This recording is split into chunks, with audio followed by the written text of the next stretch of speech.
Welcome to the first Octane Collegiate stream that we've had in quite a while. My name's Happy, joined today by Dia, and we are very excited to be back on Octane Collegiate, the official cast, to make sure that everyone gets a good look into what happens in the playoffs. Already a little bit of the way through the playoffs so far, but we come through just in time for upper round number 2 of the Stage 1 playoffs. Dia, how do you feel coming into the day? I feel pretty good. The playoffs is the perfect time to jump into the season on the official broadcast because it's when we get the most shakeups between divisions. We've got, of course, people who are at the top of the contenders division, then the people who were maybe not quite making the cut to qualify directly into the semifinals out of Premier. So shakeups was the word that I used, and shakeups is the word that I'll continue to use throughout the broadcast because that's what I'm really looking at in the playoffs. Yeah, and we already have game 1 ready to go, so it's not going to take too long to get into it. In terms of the path that teams have taken to get here, we are coming through from the upper round 1. The 10 teams in first place in both of those lobbies, or at least the 10 teams that finished at the top of those lobbies, will be moving to upper round number 2, and that's what we're watching today. Also happening today is lower round number 2. The bottom 10 in that lobby will be eliminated. The bottom 10 from our lobby will be going to the game that you guys see tomorrow on stream, which is lower round number 3. Meanwhile, the top 10 from this lobby are moving on into the semifinals with the top 20 teams from Premier in the regular season. Which I think the graphic does a great job at letting you know what exactly goes on. And then, of course, from the semifinals, everybody's going to make it to Grands, which is happening much later in the month. But it's going to be really exciting as, like we said, we're getting in nice and early, very early on into this bracket process. And on the left side of the graphic, we did have a small explanation that the top 5, or rather the top 10 teams from today's games are going to be split up between the semis, where we've already got a bunch of Premier teams waiting for them. So there is going to be a decent amount of these teams that will face each other again, but at the same time, it is going to be 50-50 off of the top side of the bracket. And honestly, as the competition continues to dial up, I've heard from a lot of teams that they are feeling pretty confident, especially if you were just missing the cutoff from Premier to make it into the semifinals. A lot of the teams are feeling quite good coming into today. Yeah, and we've got a few of those teams that just barely missed that cutoff, notably a team that missed it by a tiebreaker in Tamu Maroon, who were in 21st place, as well as UCSD Gold playing in today's lobby, a team that finished in 10th place in the regular season, but because of how the Premier playoffs didn't go so well for them, they had to come through this part of the bracket instead. Of course, a number of other teams that are feeling very confident coming into today, including the teams that have been having a great run and haven't had a reason to doubt themselves yet, specifically those teams out of contenders. Oklahoma, the number 1 team out of contenders. UOGG, otherwise known as Ottawa Garnet, the number 2 team coming out of contenders, and a team from contenders that has very recently made themselves a massive threat in Guelph, led by Pro League player Future Streams. So a lot of teams to look at today, and like you were talking about, I think I'm really especially excited to see just how these open teams are able to, or contenders teams rather, are able to deal with their first real resistance they've had on their way to some serious success in Octane. And I will say, we're talking about those teams at the top right now, Tamu, Oklahoma, Guelph. I do want to make a quick footnote that Tamu, from what I've heard from Pear, is going to be playing today as a duo. So as much as we're talking about this team and how well they've done, today is going to be a bit of a different test for them, where making top 10 as a duo is actually possible, especially if you are a team that has a lot of confidence, that has a really good game plan. But it's certainly a lot harder, and I would not be surprised to see Tamu have to make it through the lower rounds in the coming days. Yeah, it's going to be tough, right? You hate to have the death sentence of having to play one of these out as a duo. Fortunately for their sake, they got some pretty good picks in the draft, so they were able to lock in, at the very least, some good POIs to work out of, given that they're going to be calling with just 2 players on the roster instead of the normal 3, obviously. But that's going to make a big shakeup, as that was one of the big favorites and one of the big names that you always think about when you think about collegiate. Tamu Maroon, one of those teams that will often come to mind early. They lost Fiddle Dude coming into this year. They're not playing with one of their 3 members coming into today. Shaky, you hate to see it, but still, every opportunity for them, along with everybody else, to end up placing very highly. And then, like we were talking about, a number of the teams from Open, Oklahoma, Ottawa Garnet, plenty others, Guelph as well, But I think this is also the perfect opportunity for some of the lower performing teams from Premier to start to prove themselves. You're talking about GT Navy, UT Orange, UT Tyler, some teams who didn't have the best of runs through the season thus far, and they're coming out of Premier. Looks like TAMU isn't going to be the only duo that we see in this lobby either, as both teams 1 and 20 only have 2 on board. Penn State Blue will have to play with only Awful Yo guys and Vraze today. Everybody else, though, full 3 as we hop into game number 1 of upper round 2 of the Season 4 playoffs. Whew, and we're starting things off on E-District, something that is actually going to play perhaps into the strengths of some squads. I was looking at OU and their placements throughout the previous round, and they actually didn't end up placing in first a single time, but we're often making top 3, and we had that for especially a lot of teams coming out of Group A. I'm going to include Guelph in that as well, 2/3 and a first throughout the previous round. So whether you can make the top 3 consistently is actually going to be a big point of strength when we're on E-District. That does provide you a lot more safety if you're able to get into the ring early, if you have predictions, if you have game plans that take you across the map in an efficient way. And so far, game number 1 looks to be bringing us south, and it will. The oh-so-common Humbert Lab Zone. Starting off E-District. First poll didn't necessarily pull fully southwest, so the second one pulling in that direction could indicate a counter pull later on. But you're already looking at teams like UC Irvine, CSUDH or CSU Dominguez Hills coming out of Old Town, and also UT Orange, a team who kind of prioritized some very good zone POIs over maybe the best available, ending up at Settlement even though they had the 34th pick in that round. So not necessarily with the best POIs in the world, clearly putting a lot of priority on trying to get to the zone fast. They'll be in a good spot to do just that. TAMU White, though, not very interested. Already seemingly engaging with that duo towards Angel's Atrium, as Grab and TAMU White starting to run them down, and Vraze and Awful Yo guys have no choice but to try and run away. But Vraze got caught in a corner. He will delay for long enough so that their Newcastle will get quite far out. But it's going to be a solo now for Penn State, a team that was already coming in a little bit handicapped, will be even more so not before round 1 closes. Not a whole lot of wiggle room here out of the center of the map either. Moving south, as it appears they are, you're only going to be sandwiched in closer to Humbert Labs teams, who I should note did not have a ring console scan on their spawn, which will actually impact them pretty significantly. When the zone is pulling down south to you, and you don't know that it's going there yet, you're likely going to encounter a few other teams, and it's for that reason that we could see a little bit more blood in the water for this first game, when teams would otherwise perhaps want to play conservatively.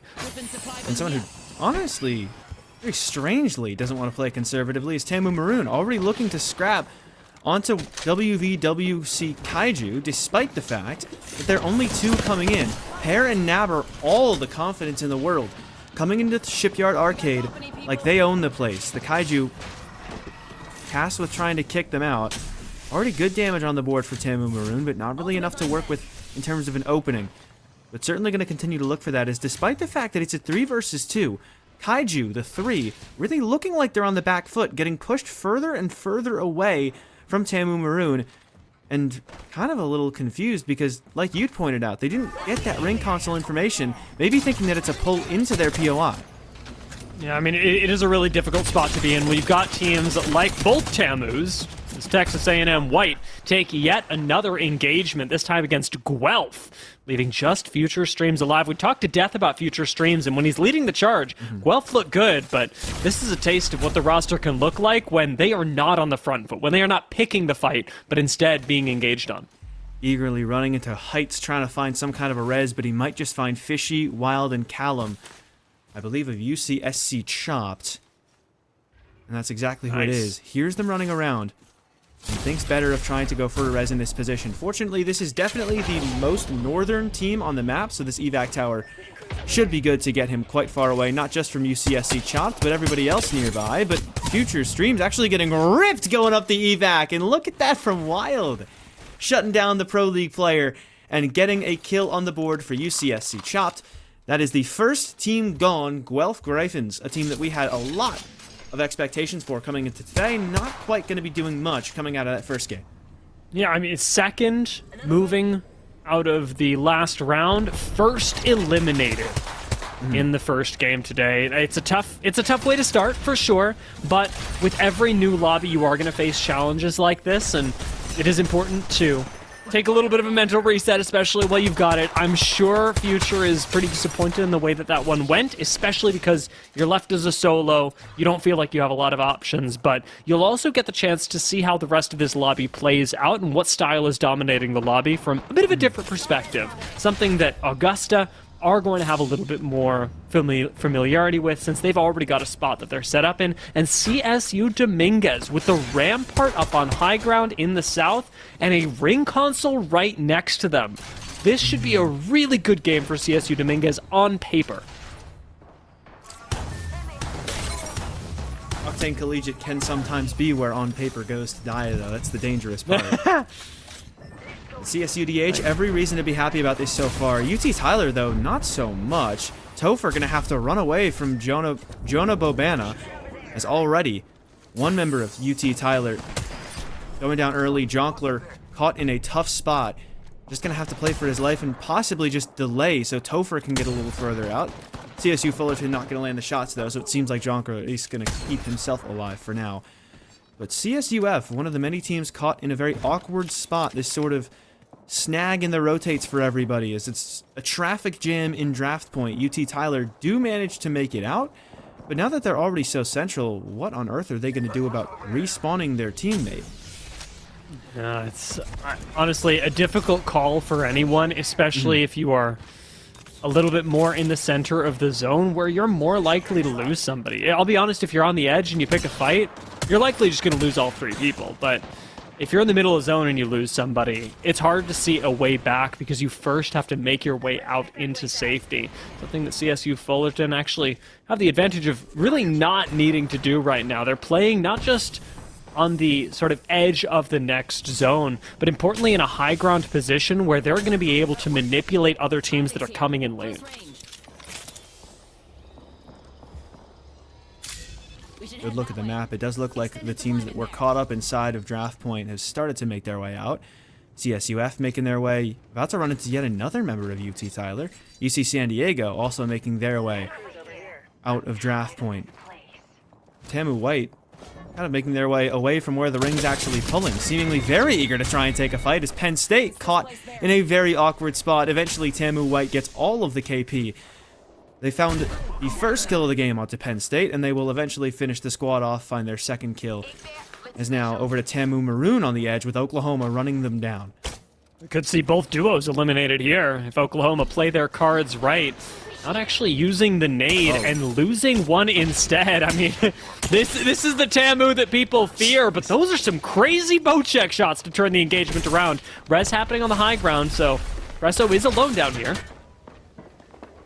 And Pear, only 50 HP on the staircase, needs to play it carefully, tries to swing, and actually manages the help of Nabber to get a really nice kill onto the first one. They found the res on his saved in the meantime, though. Nabber's got to do a little bit more, and he can't. It's only left to Pear, trying to knock down Pabizi. Saved is still on the high ground, though, so we could come through to help, but it's actually the caustic barrel of the just downed Pabizi that ends up getting the finish. And Tamu Maroon, good a fight as that was, you can only do so much when you're only 2 players deep.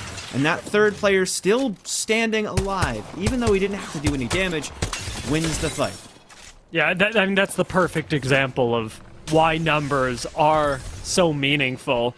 When all damage is even, you just need the extra body, and that's the thing that keeps you in the fight. The thing that ultimately does escort our second and final duo out of the lobby. Everybody left in this game will be playing things out as 3.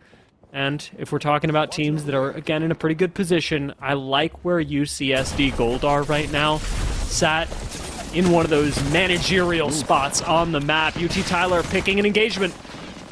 And even though they're only 2 players, they're going to get a really good start. Player stuck in the corner? No chance. It's 3 in a row for UT Tyler. Again, that's a duo running down on 3 members of IUP. And Ever received, and I'm going to go with Babiba? I have to look at that name again to actually know how to pronounce it correctly, because that was not an easy one. But still, a duo. at least not coming into the game as a duo, but is one now, able to get some KP on the board, kind of bucking the trend of the lack of success we've seen recently from the duos, but I think they might be getting ran on down too. West Virginia Wesleyan actually using the Maggie in this game. We're going to clear out UT Tyler, but there's an incredible siege tool in their pocket. Going to use the ball defensively to hold out Georgia Tech, who still really want this engagement, and offensively Newcastle Wall to get a hand on this loot. West Virginia Wesleyan are out of there. They ripped the faculty, even though there's a Newcastle Slam right next to them. They want to go somewhere completely different, and honestly, they could have a better read on this. Very open spots towards the river, and also a decent chance that with a lot of this river still in round number 2, and not a ton of Ring 3 information across a lot of these teams, that it could be a counterpull away from this Old Town side, away from even the deep part of Humbert Labs. But it isn't going to be. Humbert Labs instead still fully encapsulated in Ring number 3. This is honestly still incredibly good for, I believe it was CSU Fullerton. It was sat down south by Old Town. They should have a really clean walk-in. UC Irvine should stand out as a team with a good position, but unfortunately, their shield economy, their Evo, is just not in the right place to give them a good chance at the end game. Yeah, all whites this deep in. Not going to be easy to work with. WVWC at least going to be on all blues, but they seem to be in a tough spot trying to work their way forward. Same for GT Navy. As all of these teams stuck towards the west side of the ring, very disappointed by the recent development in the poll. And from here on out, it looks like it will just continue to pull to the south side. So a lot of these teams are going to have to make plays for maybe certain parts of Old Town, like Georgia Tech Navy. You'd have to imagine they're going to make a play just to the east, but really nice shots out of the 30-30 from Regamores to try and fend off some of the teams to their north side, that primary threat being WVWC. Yeah, I mean, you really want to make sure as Georgia Tech that it's a difficult balance here, that you don't get pushed from the teams to the south, but that you have a nice move straight up north for this long side of the ring. I think the way they're doing this is interesting, moving towards the survey console. I don't love it. Just because it's quite risky to move all the way down south and then try and go up north again, but you're ripping Valkyrie ults. If you're gambling, you know, I guess we'll let it work. Yeah, they want to get the information as to where everybody is or where everybody isn't more appropriately. Seems like they're making a really far away ping. Not good info on these buildings, though, because they're going to try and slam one of the 3-stack over here. And this whole area as an entire compound is tough enough to play when you have control over every building, let alone when you only have one of them. They've ran into a different team's Newcastle wall, and they've also lost Tiger Shrimp in the process. That is a big loss for them, and all of the windows, all of the angles into this building are now going to start to be used against them as Flip and Regamores in just about the least comfortable position you could imagine. And thanks to that new slam from Full Sail Armada, they've just lost the Newcastle wall they were donated, and their Newcastle's also dead, so they won't be able to get a new one down. And just as they make that play to the opposite side of ring, it pulls back over to the west side. Ooh, that is tough. That is tough. Ring consoles are nice, and anybody who's got that bit of information as an advance is going to be feeling pretty good right now. Full Sail Armada with the Kraber may still be able to make their way in, but it's teams like UC Santa Cruz that are going to have one of the most difficult times, not only stuck to the north side of the zone with a minute left, but in a building underneath another team that'll have to rotate at the same time. You have to pick a fight and leave, and you've only got a minute to do it. And it's Oklahoma, who probably, knowing them, are going to be the ones to pick a fight with you first if you don't make the Valcolt play, at least presumably the Valcolt play. But it's WVWC in a fight. Applejack's losing HP, and DPS is gone. Ottawa Garnet comes through, cleans up the mess, but they were only a third party, so now they can come through and claim all the extra KP that's left on the board. They'll finish off a couple members, Yuffie and Lucian taken down, and only one player left standing on UCSD Gold. Rumbly, very much out in the open, exposed to pretty much every conceivable angle, and eventually, Garnet will find that kill. Faustus Festus, the one to take him down, and lock Garnet in as pretty much the team on the opposite side of this massive wall. It's such a good spot for them to be with Caustic to control the space as well. Nice Kraber shots out of Brusky. actually should be able to just control this tunnel entirely if you keep laying out damage like that. Still plenty of shots left in the Kraber. A little bit of Bangalore smoke just keeps making things easier. We could find a couple knocks here, even as the Kraber shot goes wide. The push from UC Santa Cruz is kind of unhinged. And Oklahoma now starting to fall apart as it's just left to Pabisi stuck in the ring, trying to go for a Costicle and will eventually take down GT Navy, but you only have a little bit of time to get into the ring and barely any HP left. It's not going to work, and it's Augusta, the ones to take credit for one of those kills and then continue to move forward on their height. They are losing this little box that they're playing in for now, so they're going to have to start to move up a little bit further into an area with a little bit less cover. No Rampart, no Newcastle. That's going to be tough to play with, but they'll still be standing all the same. Augusta. No Newcastle, I noticed, up on the high ground, which could cost them. Seen a few knocks in the kill feed as well, specifically with the Kraber as Full Sail Armada take control of the choke point. Kind of taking control of the lobby as well. Just being able to output so much pressure with this Kraber and the amped cover from Rampart. Full Sail Armada's position is actually a pretty good one. The only problem for them is going to be U Ottawa and the fact that they've got to coexist with somebody next. You want to play this tiny corner to the south of them, but U Ottawa, they've really got a fantastic position to manage this ring. The only tough thing that could not work out for Ottawa is that Texas Orange and Full Sail Armada might both look for fights onto that middle hallway. Could very easily get sandwiched in between those two. For now, they still stand okay, but Full Sail Armada, what is your play forward? It seems like it is just to walk at Garnet. That's the only play we can see for them so far, other than taking that corner out front instead. That could possibly be an idea. Is it UC Irvine looking for an engagement towards the height? They know they're not going to have the best spot in the next ring. They want to try and fight for a little bit of KP, but they seem to abandon that idea right after, and now you got to rotate without the KP you were looking for, and you still have to pop some heals. Just one of those thermites from Psycho would have been such a game changer, but instead back on low ground and on blue shields.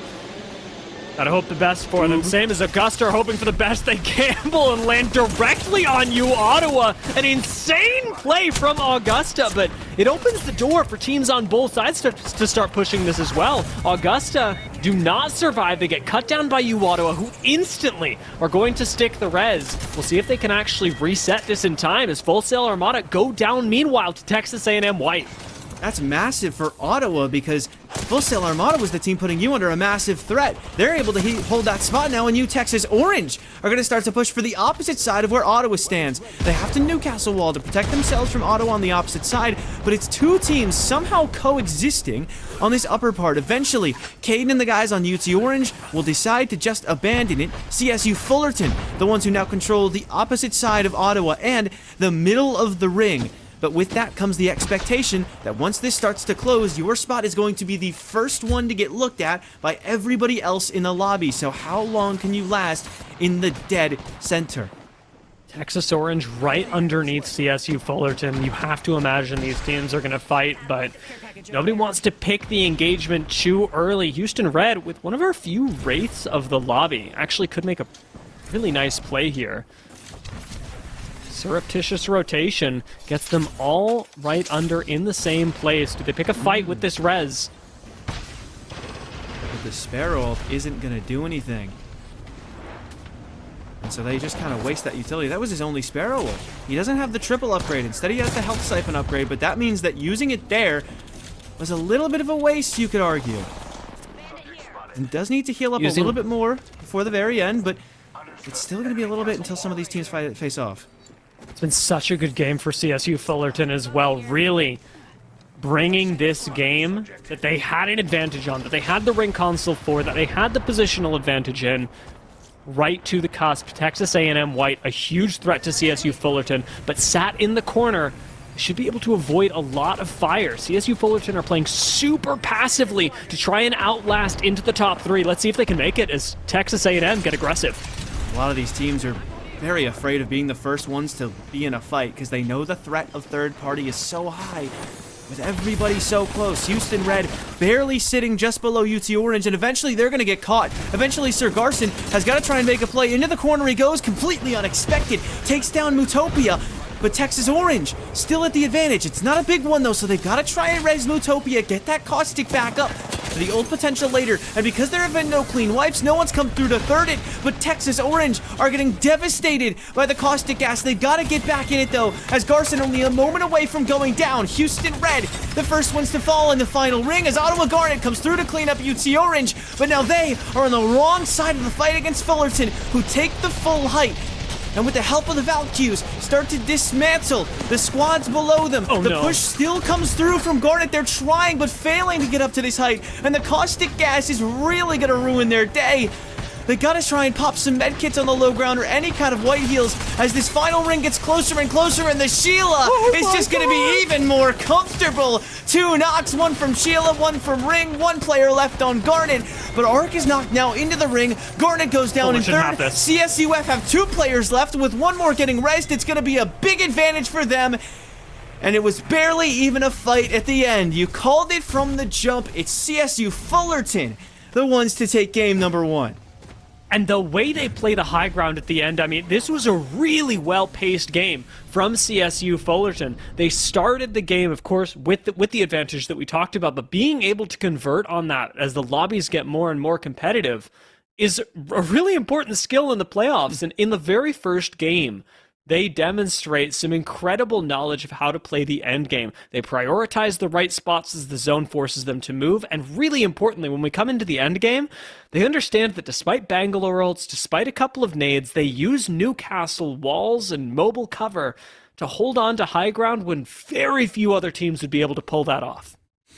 And CSU Fullerton getting a big win early on is major for this team, as one of the teams that came in with one of the best premier rankings out of anybody. We didn't really get the chance to highlight them as much in the pre-show, but they were only just below Tamu Maroon at 22nd through premier. So we can take a look at how exactly they finished, because we didn't get the best shot at how many kills they were able to get on the board. They only got 5 with that first place, so they'll end up in third after the first game. 17 points for them. Instead, it's 19 for Tamu White, a second place with 10 kills, and Ottawa Garnet didn't quite get the first or second that they had been hoping for out of that really good position, but at least they maximized their KP. 12 kills on the board for them. A very tight race between these top 3 after just 1 game on E-District. And I mean, it really does speak to what is going to be dominant in these lobbies, because I'm praising CSU Fullerton's game. I'm praising the way that they played out of zone. Texas A&M White had a fantastic game around the edge, as did U Ottawa Garnet. And true to the predictions of a lot of players coming into today, having spoken to OU, having spoken to Tamu Maroon, they expect, and we're shown in this first game, that even on E-District, a traditionally very safe map, you are getting aggressive play that dominates in terms of the points per game. That's what it feels like. CSU Fullerton play their cards right, play it like good old-fashioned Apex, where you try and pick the best spot in a ring and play it from there. Still not in first after that. If you can start to repeat that, obviously, you'll be in some conversations by the end of the day, but not quite with as cushy a position as you would normally be in after a Game 1 win. 5 kills, that's on the lower end of wins, and obviously not here to complain about a win, but just to say, like you're talking about, some aggressive gameplay may need to come out later on. As for the lower end of the leaderboard, our 2 duos down there, IUP Crimson as well as Guelph, both still yet to get on the board. Everybody else, though, already multiple points down through our first game. I will say as well, because this is just the first game, let's remind ourselves that this is going to be, of course, a game about high highs, a match day full of highlighting the winners, those teams that come in second place and steal away the spotlight with a bunch of kills. At the end of the day, top 10 is the goal, and that's where I think we can look towards Full Sail Armada, that also had a really good game. It may not have really panned out in their favor, but they managed to clinch the top 10 in the first game. So you can say the same of Oklahoma, even down to Florida Gators, who I will say had a little bit more of a rough and tumble game than I would have liked. But while there is a lot of room still for teams to have really high highs, consistency, and even consistency around the 4-5 point mark can get you into a top 10 at the end of today, and that's all you need to make it to the semifinals. So the peak is high, but the bar, it's a lot lower. only in the top half, so many things, like you said, can get you there. But through games 2 through 6, Caustic will not be what can get you there. He is the first ban of the set. He was the most picked most picked legend, in game number 1. A little bit of R6. Yeah, old habits die hard. Listen, man, I don't get to cast Apex as much as I want to. I keep mixing up the names. I get it. I live in perpetual fear that I'm going to call something in another game a legend, or something in Apex a champion or a hero, or it's just you can't get away from it. You never do. And you know what? Something I wouldn't want to get away from is E-District. Game number 2. We'll see who comes out on top. CSU Dominguez Hill is going to be starting off in the south once again. Decent game from them in our first round. Let's see who becomes the titular carry of game number 2. Something else that's worth pointing out is how teams did given the POIs they were playing out of. CSU Fullerton winning out of Street Market. Not the hardest to win Humbert Labs pull out of, but it's notable to say that they got Street Market really late. They managed to get Street Market at 31, which is way later than I would normally imagine Street Market going. So their POI draft was very successful, and this is technically the set the map they would expect less out of, given the priority they had in the draft, as it already looks to be another Humbert Labs pull for game number 2. A little bit more north than our last one, but still, same general idea as most of that second ring, based on the preview that we got to see, is already wrapping around Humbert for the second time in a row. I do wonder if CSU Fullerton will rip the same game plan, try and get into zone early, or whether they try and go for something a little bit different. I mean, the south side of the map is just so appealing, but as we saw last game, it's also incredibly crowded, especially with TAMU right there, West Virginia Wesleyan. Eventually, Augusta started rotating down there, and this time, teams at Humbert Labs in Old Town do actually have access to a pretty early ring console should they want it. Even Texas Orange, just a little bit up towards the north near Stadium, have that information. And so we are going to see a lot more teams that know where the ring is going who are actually close to being able to get inside it in the early game. TAMU White spawned on a ring console with a Rampart, and are not going to be one of those teams that has a very good idea of where the ring is going, though, because they instantly ran at a much worse POI, because that's where the duo is. Penn State, though, didn't even bother looting this game. They got ran at instantly last time, and they realized that's not a fight that's worth taking. They run straight through Settlement. UT Orange, thankfully, weren't in their way, and so they'll get to run straight towards the ring. They don't quite know where it is, but just as 2, you need to try and get as close to as many other teams as you can to try and not necessarily make yourself a big threat, but make the threat of getting third-partied so massive that no one really wants to try and take that fight. And that's all that Penn State are really doing early on. We did see a couple of teams really struggle in the late game, however, especially around Humbert, with having sufficient Evo when we got into the late stage of the game, and that is where there is a balancing act, especially in Octane Collegiate, where yes, you want to play passively enough that you don't get run at. You want to play safe enough in the ring that it's a big threat for other teams to run at you. But you need to have enough wiggle room to at least poke at other squads, or by the time you get to endgame, you get cut through like a hot knife through butter. It is really, really difficult to make it if you are entering the endgame on, I mean, I hesitate to say even white shields, but blue shields alone is enough of a problem, because unfortunately, Texas A&M Maroon will not make it there at all. Yeah, it seems like being a duo an even larger problem than what shields you have on both of your players. Yeah. Already going down, Oklahoma really taking their time towards the edge, all the way up at Lotus, and they will very quickly realize that the zone is pulling incredibly far away from them. But the nice thing about that is that, like you were talking about, the threat of entering the final ring on low shields, very much not a threat at all if you're playing that hard on the edge. It seems like a lot of teams have that idea, though. TAMU White and Florida Gators already scrapping towards Galleria. A couple other teams we saw playing towards the edge, trying to maximize their Evo for later on in the game.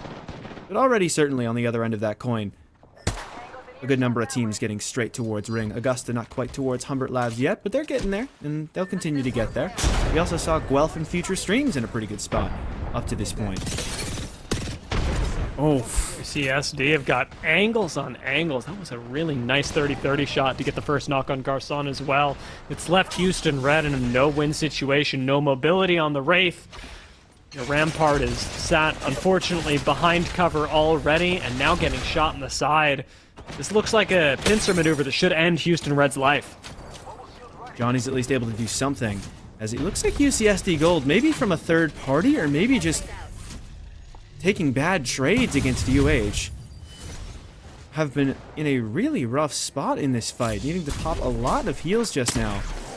Penn State, the one's coming through, and Penn State, the one starting to do some damage. It's Vraze with a really nice knock and finish onto Yuffie, and that's the duo that isn't Tamu Maroon getting on the board. Our first duo points of the day with that KP, and UCSD Gold now left as just two themselves. Also, after leaving UH Red as two themselves. So nobody comes out of E-Bank fully satisfied with the three-man squad. Peacekeeper Stan in this economy as well.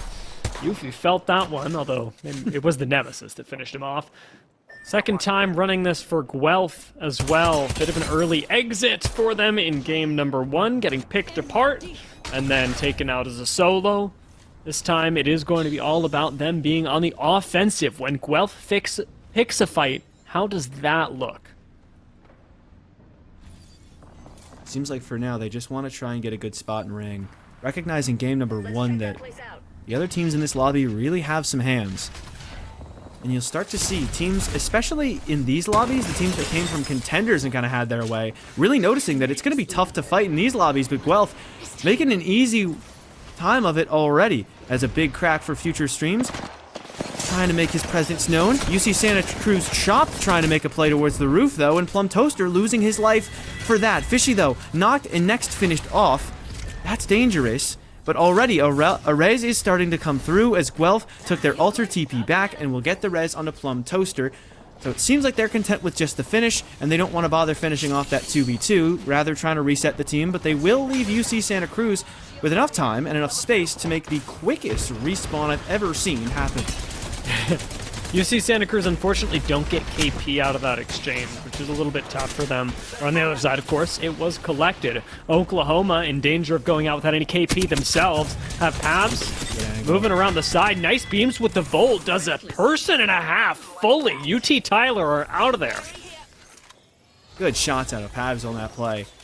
And a lifeline on the other end of UT Tyler. That's definitely a unique pick coming through. But Presso, already gone. IUP Crimson get the perfect opportunity while he's looting and don't miss a single shot in trying to capitalize. But an alter on Oklahoma means that Presso will be saved. They found the res, they found their TP, and now it's getting taken by IUP Crimson. They're going to fully chase. That's never a good idea. And that exactly is why. Received probably a little premature on the play. And he did it all by himself, although I guess in this case, it's probably a good thing that he wasn't followed up by his teammates, because they would have just kind of been sent to the slaughter. Every time I see it, there's a part of me that respects the play, and there's a part of me that just knows that it's wrong. And you know,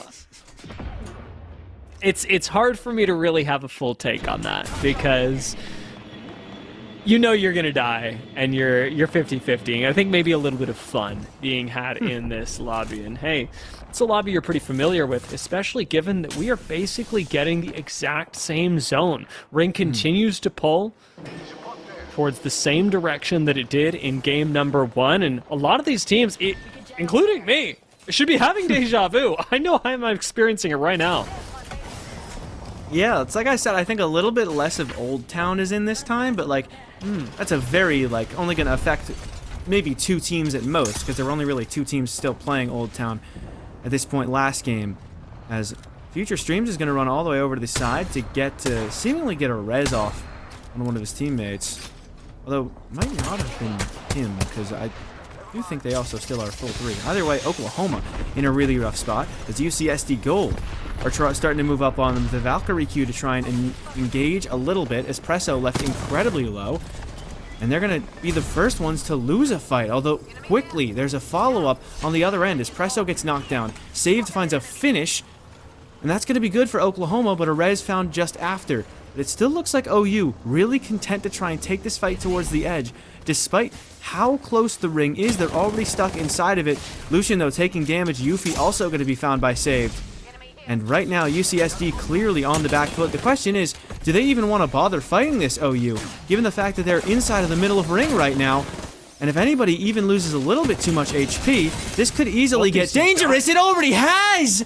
Yuffie with a big kill, even enough time to pop a Ringe. And now we're thinking that Oklahoma could possibly be botching this. And I think they might, even if they don't quite fully botch it. Well, Lucian in a syringe. very solid spot. He needs to pop a Ringe, though. He's only got a little bit of time. They have info on Presso on him, and I don't know if he had enough time to pop it. He barely gets it off, but now he and Presso stuck in this stalemate of popping white heals behind knockdown shields. Lucian gonna be the one to try and make a play, and he makes the play to his own demise.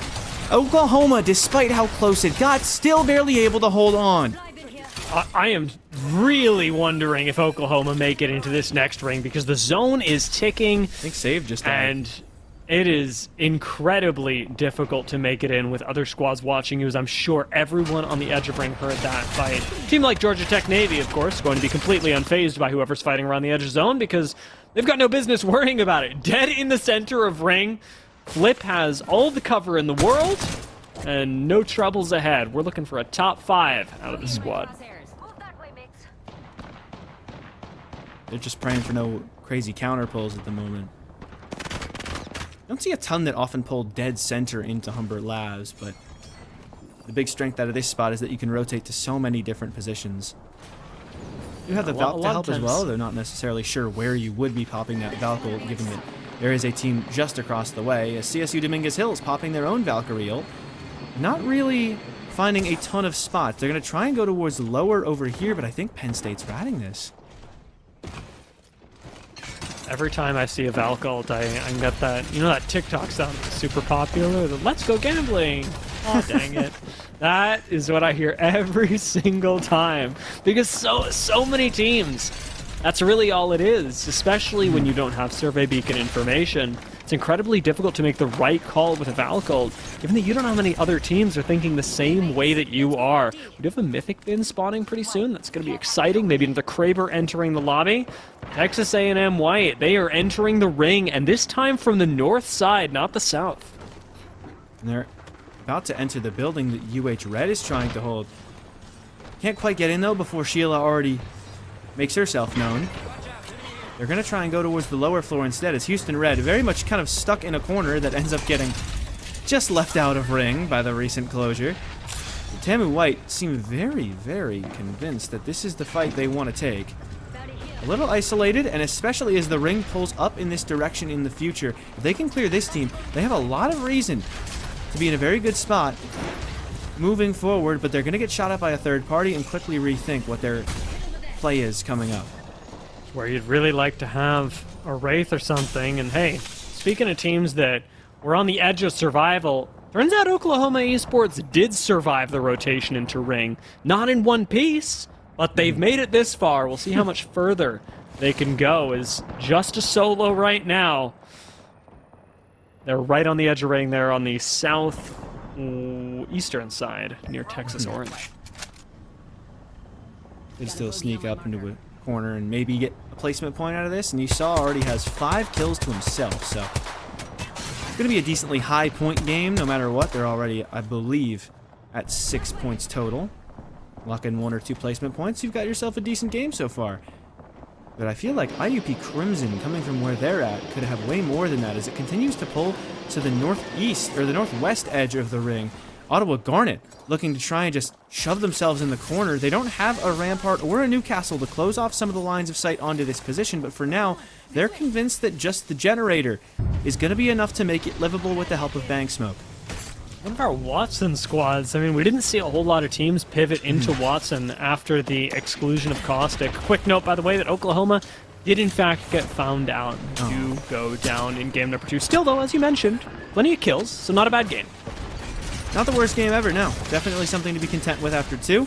As Tamu White not content with his spot at all. This is not a playable position in any way, shape, or form. As Grab, the only one standing, somehow hasn't been shot at because he got somewhere else and immediately ripped a Valk ulti. Let's go gambling and see if we can find a spot that's a little more playable than that one. Be hard to find one that's worse, as WVWC Might just be doing that now. Moving forward as Swivel finds just enough time to pop a shield battery. CSU Dominguez Hills are going to lose their lives, but Swivel and company are still alive across the way, so WVWC likely soon to go down after. Florida Gators have found a playable spot for now, just because it's a big area where nobody is. They're going to have to find something maybe a little bit more specific. As they start to walk up on height, there is a team directly to their left, so they've got to play this carefully, as no knock there means they can't quite do anything off the back of it just yet. Florida Gators playing slow and steady on this fight, but winning it nonetheless. Peacekeeper in hand. Castle Crasher could finish off the full squad right here. Collat on the Peacekeeper as well, with one knock to go through. That is Georgia Tech Navy eliminated at the hands of Castle Crasher. Outstanding plays from him. Volt PK combination. I may not be able to poke, but you do not want to fight me close range, as he will take a little bit more KP, and Florida Gators in a pretty good spot to move forward, especially if they have that Valkyrie on board. Can't remember off the top of my head if they do or don't. But that Valkyrie could be really good to get into a good spot later. UH Red, I think, are just barely going to be closed out on their building here. But look at where IUP Crimson are. They have a lot of control over this west side of Ring. And so long as they don't let anybody encroach on that control too badly, they really feel like they'll have a majority of the control coming into round 5. Florida Gators off the top side of Humbert. We're going to have a rough rotation in, basically in full view of everyone. You don't want to drop down to low ground either. CSU Fullerton, however, very happy inside their own buildings, living their own life, and occasionally poking their heads in to see if they can pick up any kills. Not seeing any knocks come through just yet. CSU Fullerton's job isn't to get kills from this position. You can fish for them, sure, but right now, you play safe, and you make sure the teams like Guelph Griffins are the ones that suffer. And they will make sure that Guelph suffers, as Zachariah is going to be knocked down first. They're going to get the res immediately afterwards, though, but here comes Santa Cruz Chop to try and make a play, but it's Fishy, the one to shut down Guelph himself. I don't think they let any of that KP quite go to CSUF, instead getting all 3 of the kills themselves as Florida Gators work their way into the next ring just on top of CSUF. Playing around rampart walls on the roof, Full Sail Armada playing around rampart walls in the middle of the open. One of those is much better than the other, and it's not the one Full Sail Armada ended up with, as they'll end up with an 8th place finish. Yeah, not too bad of a game considering Full Sail Armada's first round, but certainly far from being able to pick up a win. It should keep them in top 10 so far, as going out in 8th, you've still got a respectable amount of points behind you. We'll see, however, who comes out on top, because I will note CSU Fullerton, our winners of Game 1 in a very similar ring, are still in this lobby.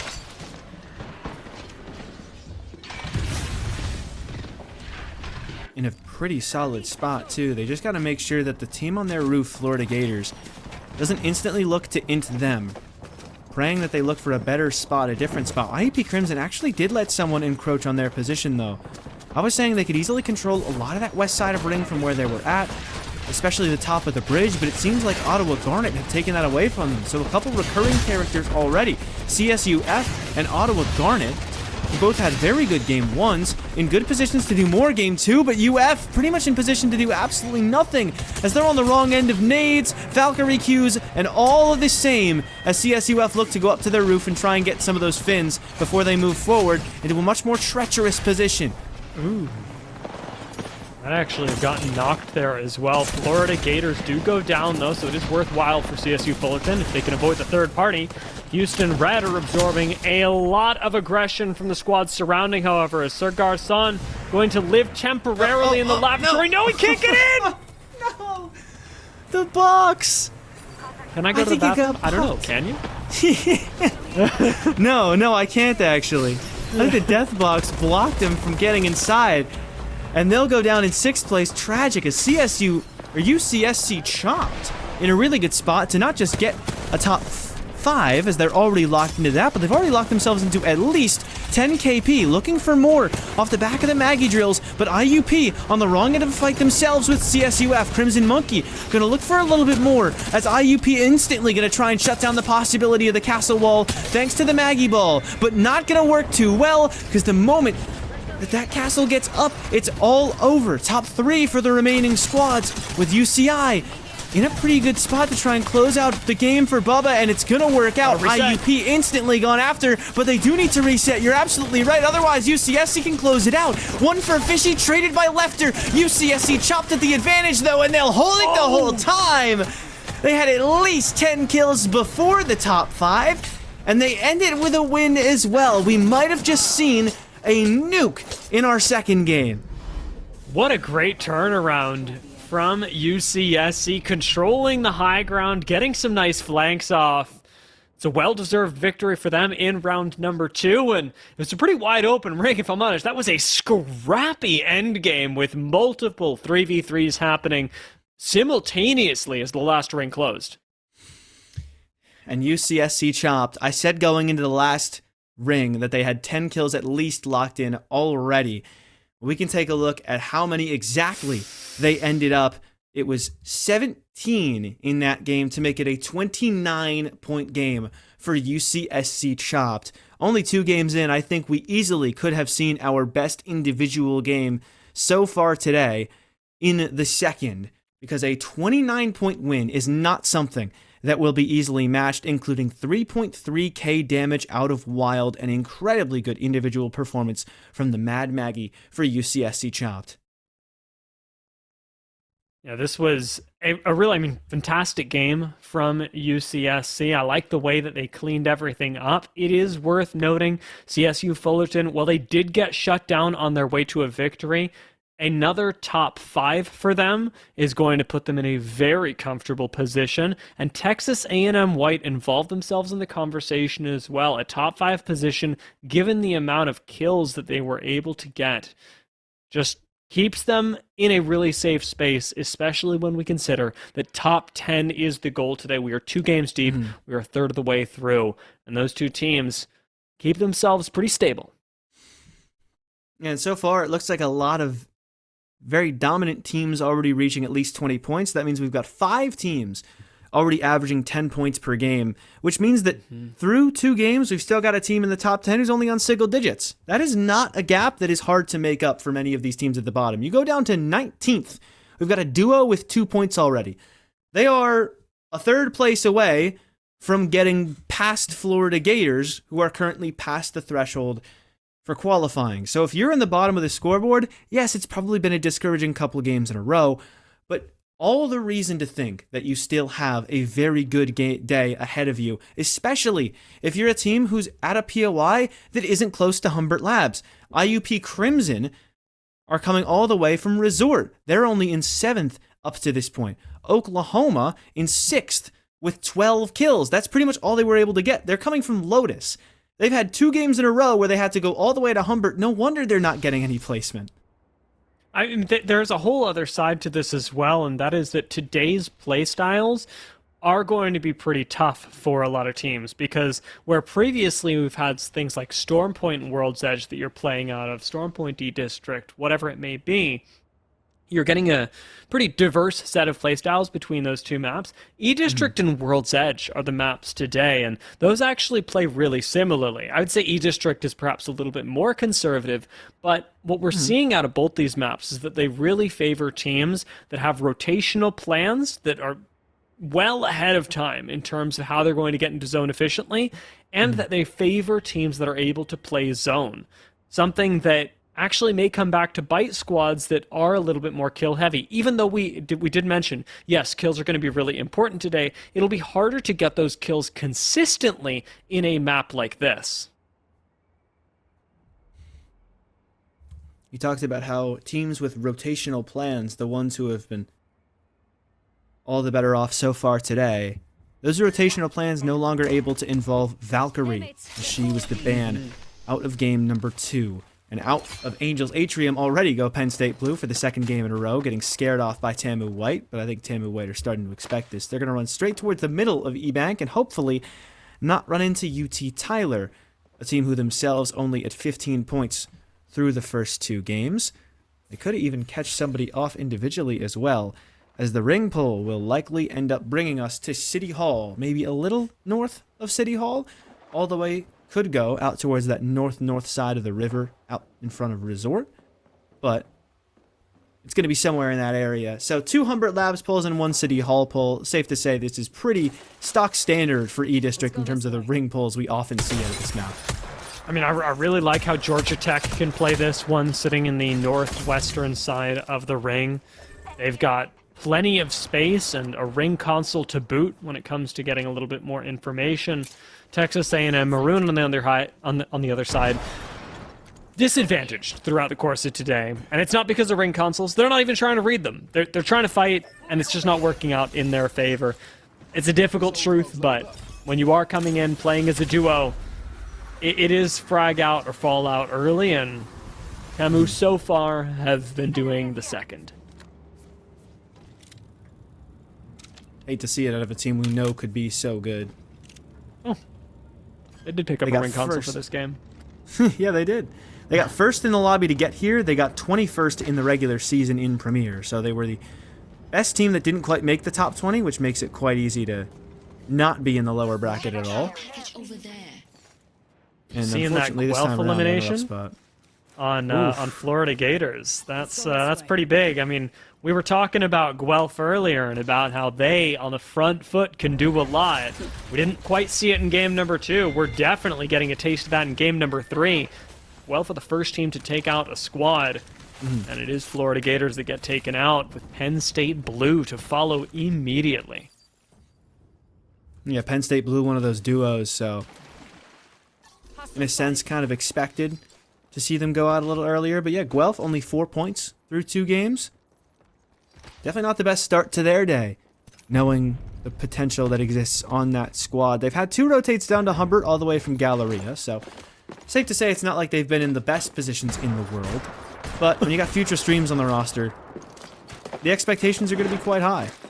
I mean, look at where they're positioned up towards the north side as well. Guelph are the gatekeepers of this lobby. Are we hitting Jonkler in the sky? Are we hitting? Oh. He's 1 HP. He's not dead. He's not dead. It would have been cool, but I mean, I'm not going to flame you for not hitting that shot. Like, it's tough. Yeah, he got to a weird spot. I think he might have ran out of 30-30 ammo and then couldn't swap to the R9 in time. Little damage to Jonah Bobana down in the south part, just underneath the height on north side E-Bang, as UT Tyler looking to try and fend off TaMu, White, and Arc. Already almost cracking the rampart, doing big damage with this G7 is Topher. Really trying to make their presence known and firmly establish themselves as the team in this position early on. Don't know if they were able to grab that Evo Harbor Knot, probably what they were looking for, as otherwise they could very easily just, up and dip, as TaMu Maroon getting ran at by a player from up top. Spicy Boy's gonna die early, and this is UT Orange trying to take this fight. It's not going that well for them. Straight 2 for 1, with Pear still standing, trying to pop a shield battery, and Mootopia in a very awkward position, looking to play for the revive onto one of his teammates, but they will try and get the finish onto Caden. That's Megamind SCH, formerly also known as Caden SCH. Not making quite the smartest play in the world to start this one off, as they've already been on the very wrong end of this 3v3, but now Pear kind of accepting his fate is just going to have to look for the finish. I don't know if he's going to find that either. Mootopia cracks him, 50 HP, 1 HP. Just one more no-scope with the G7, and that'll be enough to do it. TaMu Maroon, one of our 2 duos, now gone, now both of them dead in the first 3 squads.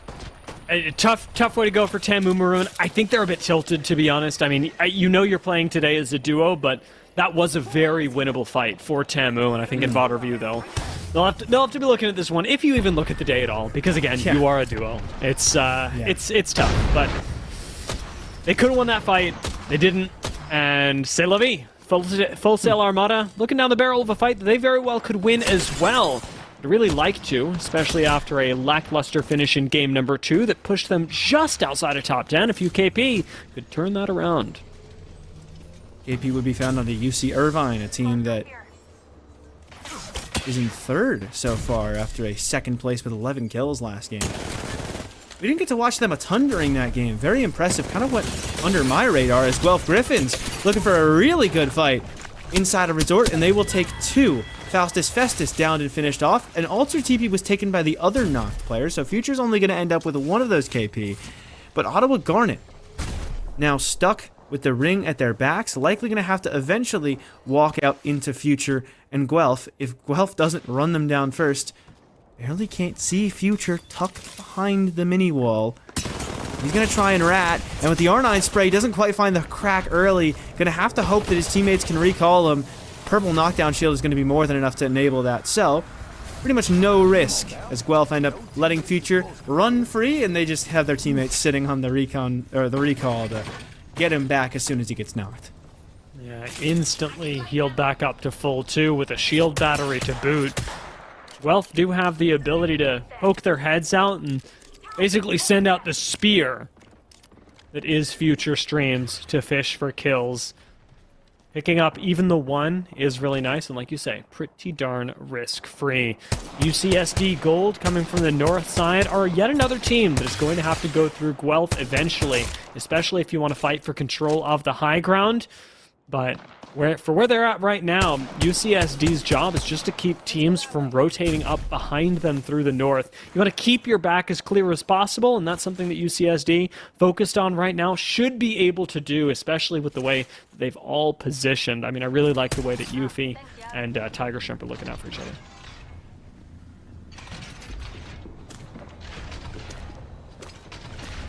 Hull continues to go north. Already, most of City Hall itself has been closed out of this, so this is very much a deep, deep north pole right in front of Resort. So a lot of these teams coming from this southeast side of the map, like CSU Dominguez Hills, have quite the trek ahead of them. They're already into ring number 2, but about to be met with a little more information that they already have, actually. That ring number 3 is even further away, and there aren't a ton of avenues to get there. Augusta, Oklahoma, a number of other squadrons blocking your ways into the ring. You'll probably end up having to take a fight, especially without the use of that Valkyrie ultimate, as she was banned coming into this game. Maybe an evac tower to help, but that'll probably just get you focused very heavily, as Guelph are actually getting ran at, I think, by CSUF. Not a bad play, but retreat clearly available for Guelph as they are going to take it. CSUF look for the kills, but do not find any. Future Streams gets away just in time. CSU Fullerton arguably get what they came for, though. They've got control of this building now, and given the way CSUF have been playing, I suspect that's what they wanted all along.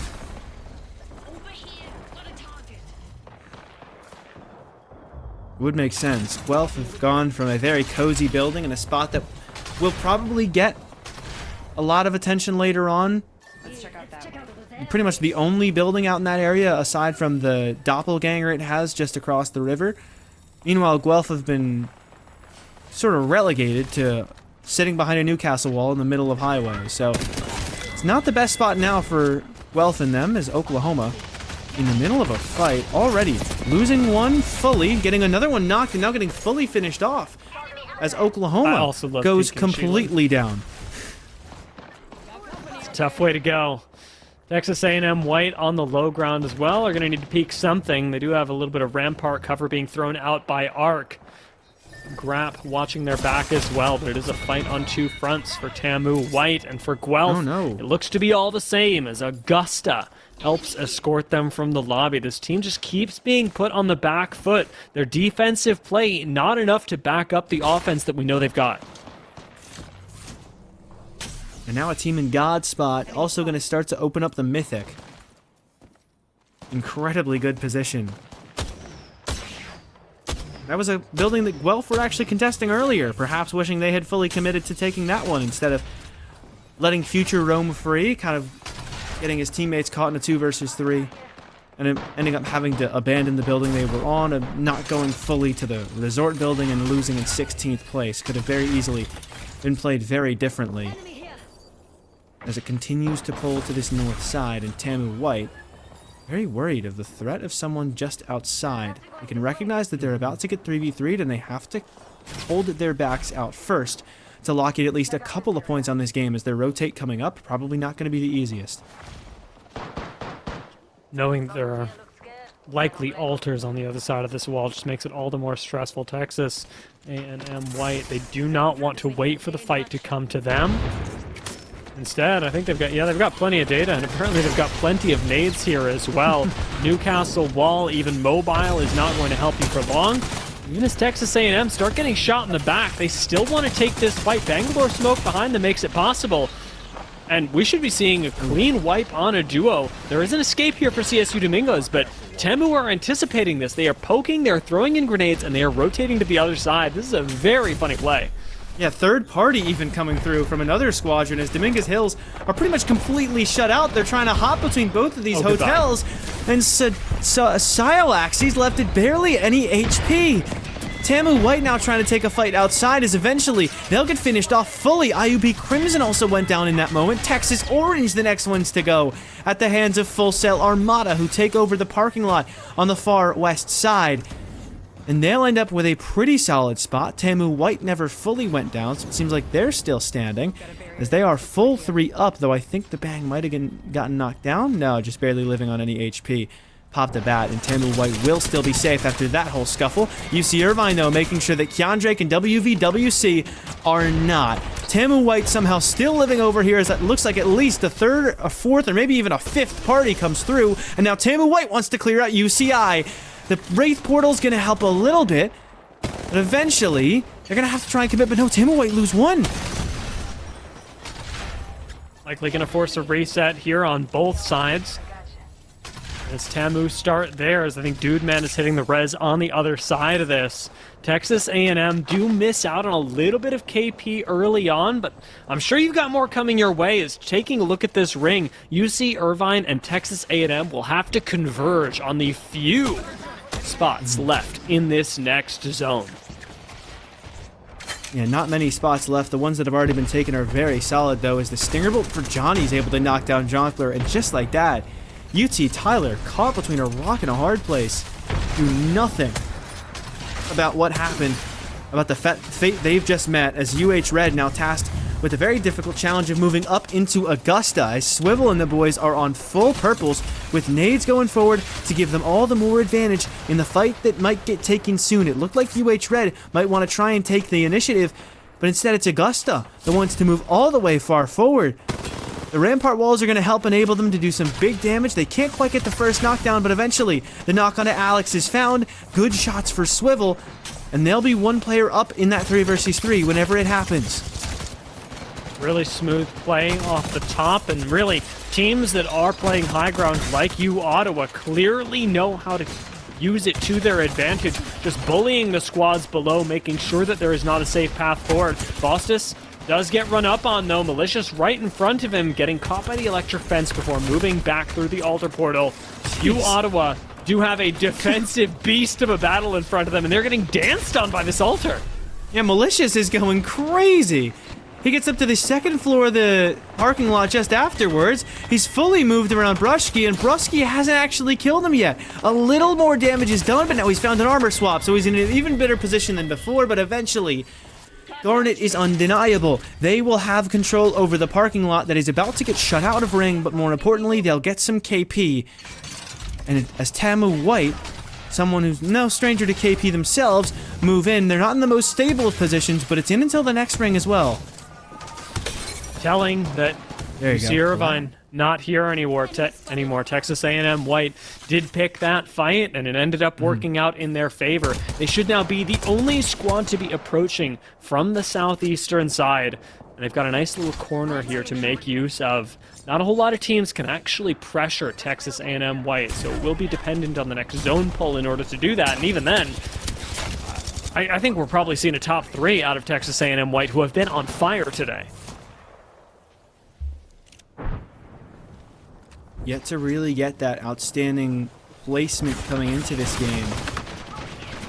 They did get a second in game 1 with a 10th place, but they haven't gotten there first. This could be their best opportunity to do so. UCSD Gold, already on the wrong end of a fight, and it's not going to end well for them either. It's Ottawa Garnet continue to win these fights to try and sneak their way into the next ring. They're not there just yet, though. They'll have to continue moving forward. Tamu slowly but surely creeping up. They do lose 1. Noyu now having fallen. No recall just yet on the altar portal, but I know they're waiting for it. His Grap is actually just going to fully abandon the position, smoke, and try and res out in the open. That leaves just one left to defend for Tamu as Augusta lose one trying to finish things off, and now are in a risky position themselves. They had such a good position here. If they can't recall Swivel, that'll be a big mistake, but fortunately they do manage to get him back. Tamu White, though, could manage to get a res or two. Grap gonna start to get picked back up. No You likely also soon to get picked up himself. And Augusta probably gonna be a little more passive about clearing this out, knowing the risk that comes with falling down now that Swivel was almost lost to that very fate. Tamu just kind of sitting in smoke on the low ground.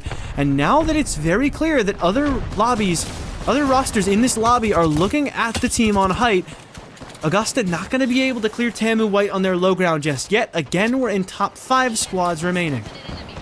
Ottawa do have a really good position, though, and priority on the spot that Tamu gave up. I love Faustus Festus moving up on this to help take out Tamu White. Now Augusta, who actually dropped down to finish them off. Faustus does take a big chunk in return, but now with Brooker coming down to help him out, Augusta get taken out. Houston Red is a solo, and Ottawa are going to try and reset while Georgia Tech Navy as a duo look for what they should do next, but it is squads in shambles against a Ottawa that now are fully reset and ready to take on the lobby.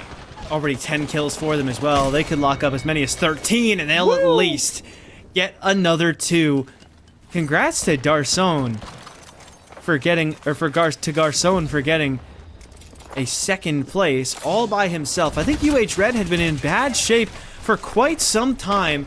He'll get a second, but it was undeniable that Ottawa Garnet would be coming out of that game with the W. The team coming into this in second place, almost assuredly going to be massively atop the lobby after the third game. Yeah, I mean, fantastic game and finish from Ottawa.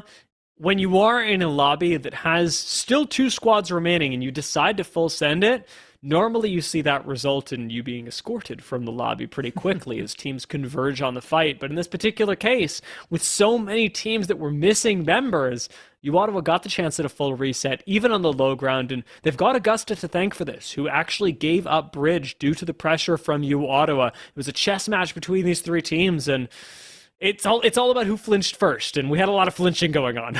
Yeah, there was quite a lot. That was definitely the least climactic end game that we have seen so far, but it's Ottawa. They take the first place. They take 13 kills in the process, and we can see just how much they've taken that lead by across the entire lobby. Can pretty much guarantee that it's them in first. It is a 17-point advantage for Ottawa Garnet. Out of our 6 games set, normally the threshold you'll see for 10th place is maybe about 30 points. Yesterday, or over the last couple of play days, in round 1, it was about 30, maybe just above 30. So I'd say UCSC chopped probably pretty good, but Ottawa Garnet, pretty much no doubt that they will be moving on to the semifinals. Yeah, at this point, Garnet do get to relax a lot moving into World's Edge, and that can cause problems for a couple of other teams. We saw this happen in the previous round, but once you know that you're secured top 10, it becomes a lot harder to predict your play style. You have a lot more freedom, and Ottawa Garnet could make use of that, where teams like Pennsylvania Crimson, Oklahoma, Georgia Tech Navy, Full Sail Armada, they've really got to dial things in as we move into the next map. We are halfway through the day, and their spots are no more secure than when we started, still sitting just on the cusp of qualification.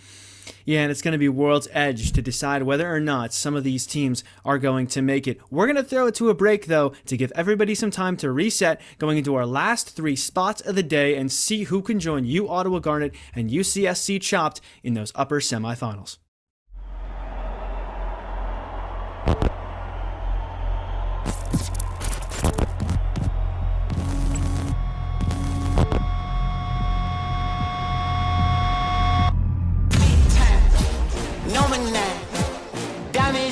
I got a lot of shine. Running up the number, that's a lot of crime. Try to take it from me, must be out your mind. Big time.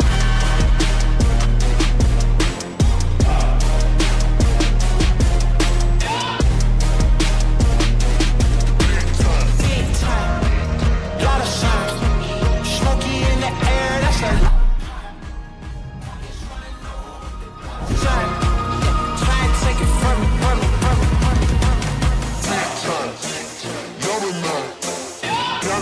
of teeth, I got a lot of shine.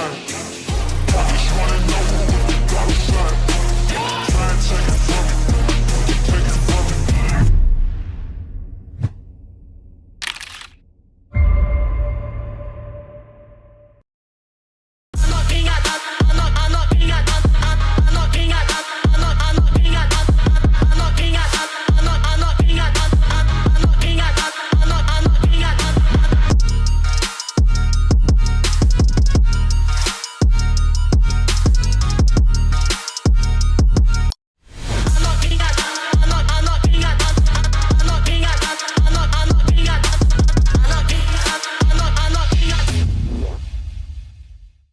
It's World's Edge time in upper round number 2 for the final Octane playoffs of the calendar year 2025. We are back after 3 games of E-District, 3 games that left one team very far ahead of the pack and another team pretty much good, but everybody else still very much needs a couple more points on the board at least to guarantee themselves into the top 10 into the upper semifinals. If you are just tuning in, it's just like Happy said, top 10 is where it is at, and you will notice if you really take a look at the scoreboard that 14 points to make top 10 is not that much. When it really comes down to it, any squad that you see in the bottom 10 with, I'm going to call it 1.5 good games, could easily send themselves into the top 10. It is a matter at this point in the competition of who can hit really high highs and do that, I'll even call it semi-consistently, because you don't have to be a consistency god here. You just have to have, like we said, 1.5 good games, and that is enough. Oklahoma setting themselves up for one with a bit of a cheesy entrance into Trials. Try and catch the Sky West team off guard, but we're going to find one kill very quickly. Oh, it's a duo here, too. Tamu Maroon got Sky West and Trials as a duo. And they still send the solo to try and do Trials. That is gonna hurt. Oklahoma, the ones invading, coming from Lava Fissure, so it was just right next door. And now Pear left all on his own. Seems like he's recognized that this is the team from Fissure, so he'll be able to head in that direction to try and get some kind of a res. But this is very much far from an ideal start for the team that has just about had the least ideal day imaginable, a duo, and through 3 games, not a single point on the board.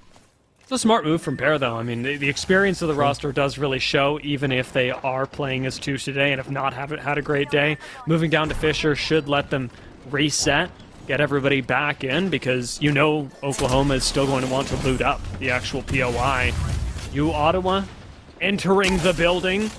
Take out PB and John. Nice moves from Brusky. As U Ottawa Garnet take control of Mod, and Full Sail Armada, left with just a Catalyst remaining, are unlikely to survive the next 30 seconds. Yeah, and already been spotted by Booker. It's over. That is all she wrote for Full Sail Armada in game number 1. Not the first ones to lose a single player, but the first ones to be fully eliminated. That's a Full Sail Armada team that after 1 game looked to be in a pretty decent spot. Now, up to this point, though, not really the case. A 7th place game 1, 8th place with 2 in game 2, 8th place with 3 in game 3. But at a certain point, those middle-of-the-pack games are not enough anymore. And when you follow up 3 middle-of-the-pack games with an instant 20th place, that's just about as bad a game as you could have. But, I mean, we mentioned it coming into this game that specifically U Ottawa, who are in first place by a canyon of a margin, they're going to become unpredictable. It's going to be difficult to know when the squad next to you wants to push, when they want to play conservative, especially when that squad is already moving into the next round. They could run at teams with reckless abandon, full send squads without a care in the world, and U Ottawa would still make it to the semis. Coming into this game, coming into today at all, I initially thought that Full Sail Armada had the best draft of anybody given their position, as they had Stadium Mod. They got Mod at 38. In theory, that feels like they absolutely committed highway robbery, but it seems like this is why. The threat of the team from Stacks, always pretty imminent, But in this case, it seems like Ottawa Garnet kind of make it less of a worry that you're going to get inted and more of an inevitability that you're going to get inted. So leaving spawn a little faster, going to have to be the priority for Full Sail Armada into games 5 and 6. As inside of staging, UT Tyler looking for a little bit of KP, a team that hasn't had the best day of the world, in 17th place with 6 points coming into this map. Florida Gators, a team that is in not the best of positions either, already in the middle of a fight, and they're not in the best spot in that fight at all, as they've already lost it. Spicy Boy and Mutopia are going to lock it down for Texas Orange, as they'll add 3 more KP to their total, getting them to 20 points on the day up to now. And it's honestly a bit of a tough call. I mean, I do like in some ways that Florida Gators wanted to trade off the aggro, swing one, then the other, keep the pressure up, but in situations like this, it is better to swing in as 3, especially when you are going up against Texas Orange, who you know are 3 stacked inside. You always want a numbers advantage on the swing, and that is a mistake that unfortunately costs Florida Gators their game, hopefully not their series. Texas A&M White setting up in a very different game plan, not fighting in these closed quarters, but instead looking for long-range shots out of Arc, who does spot the Wraith rotation down to the low ground. And I'll be honest, you could still knock Psycho, but one going wide, that's that dream done. Tamu White going to have plenty of room to move into the ring, but besides the point, they really want this fight. They're not content with just sneaking in, as CSU Fullerton Blue in a really rough spot. Ottawa Garner is starting to run them down too, and taking the Wraith portal wasn't the best play imaginable, but it's still working out quite nicely for them as Brusky makes it a 1 versus 2. 2 players knocked on CSUF, and he'll start to pop a battery as Faustus gets back up, and Ottawa Garnet lock down a little bit of KP and keep themselves all at such a good position. Starting to reach those purple evos with Brusky already getting there, and starting to get more and more points on the board, despite the fact that they are the only ones like pretty much confirmed locked in to the next round. They want to make a statement, not just get to upper semifinals, but they want to be undeniable in the process. Great defense from CSU Fullerton. Had a good game 1, and since then have been a little bit quiet. But being able to survive the push from U Ottawa is a great sign in their 4th game. UC Santa Cruz chopped will fall. There's an unfortunate casualty of the rotations that are going to cost a lot of teams their opportunity to move down towards the south, where this ring is ultimately ending. Oklahoma caught in a fight up against Tamu White. We'll see how far they make it, as right now Presso is just not landing shots, peeking up over the rocks. This is a team we had high expectations for coming into today, and Oklahoma stands in 10th. They are the border between top 10 and getting sent to lowers, and already they're trying to boost themselves up from that position. No U knockdown on Texas A&M White, and Grapp left at just about 40 HP. Grapp now knocked down as the bank smoke wasn't enough to defend him, and Oklahoma will leave 1 player left standing for Tamu White. Their Rampart entirely on his own, as Dude Man starting to move forward. Oklahoma in a bit of a worse spot now as they're getting poked at. Presumably that's IUP Crimson, I think, up on the height of No Name, who started to come in. So no full finish onto Tamu White, as Arc seems to be not fully gotten away, but instead just within view of Oklahoma, but just outside of the spots they could possibly expect. I mean, I'd be thinking about it. The trigger discipline here is to be applauded.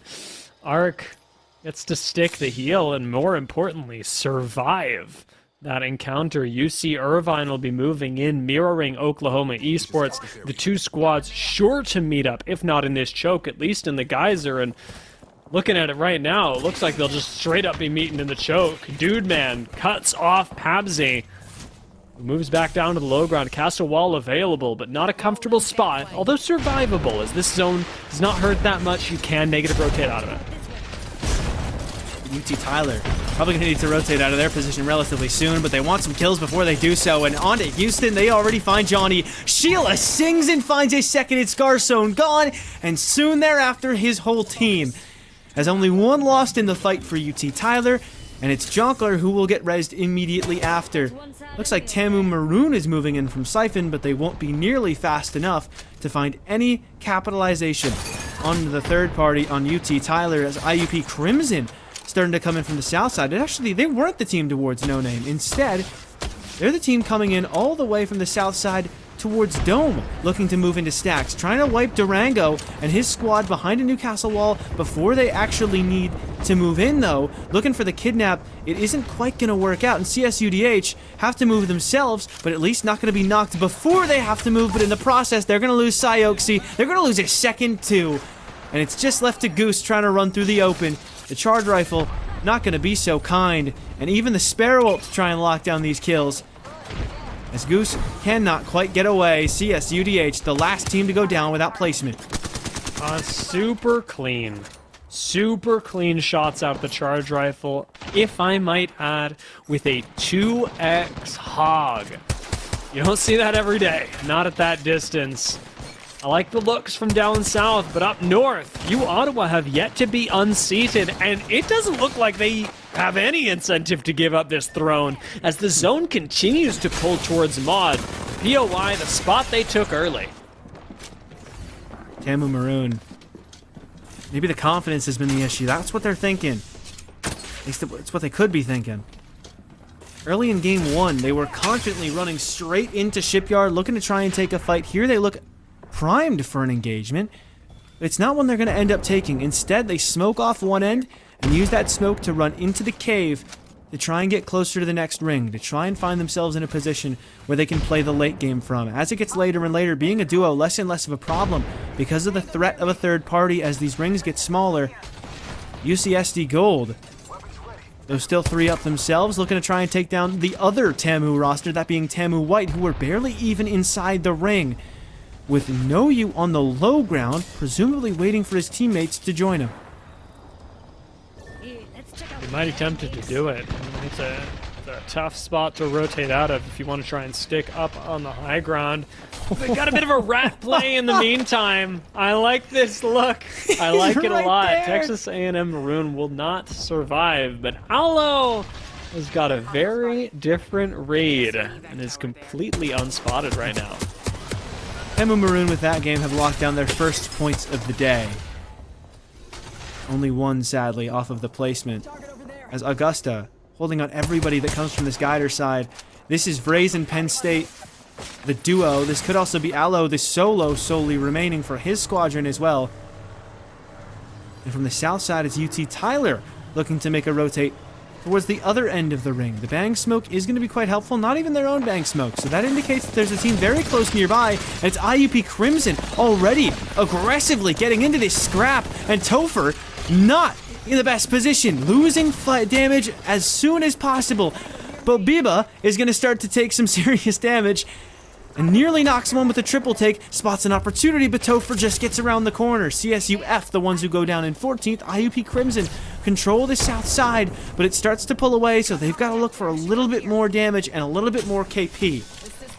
And State Blue going down immediately afterwards, but U Ottawa still in this, still on top of the lobby and collecting even more kills as the games go on.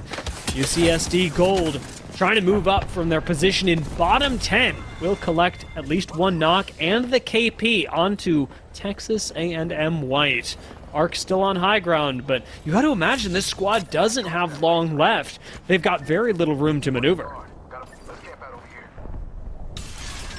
There's not going to be a ton of room in the next ring outside of just the mode itself. Hulking mode taking up so much of ring number 4. And once it gets closed, if you're not in there, you're pretty much just out in the open, aside from a couple of different spots. UC Irvine, not technically out in the open right now, but pretty close to it. And they'll have to sneak even further forward from where they're at right now, but who is controlling that mod? It's none other than Garnet.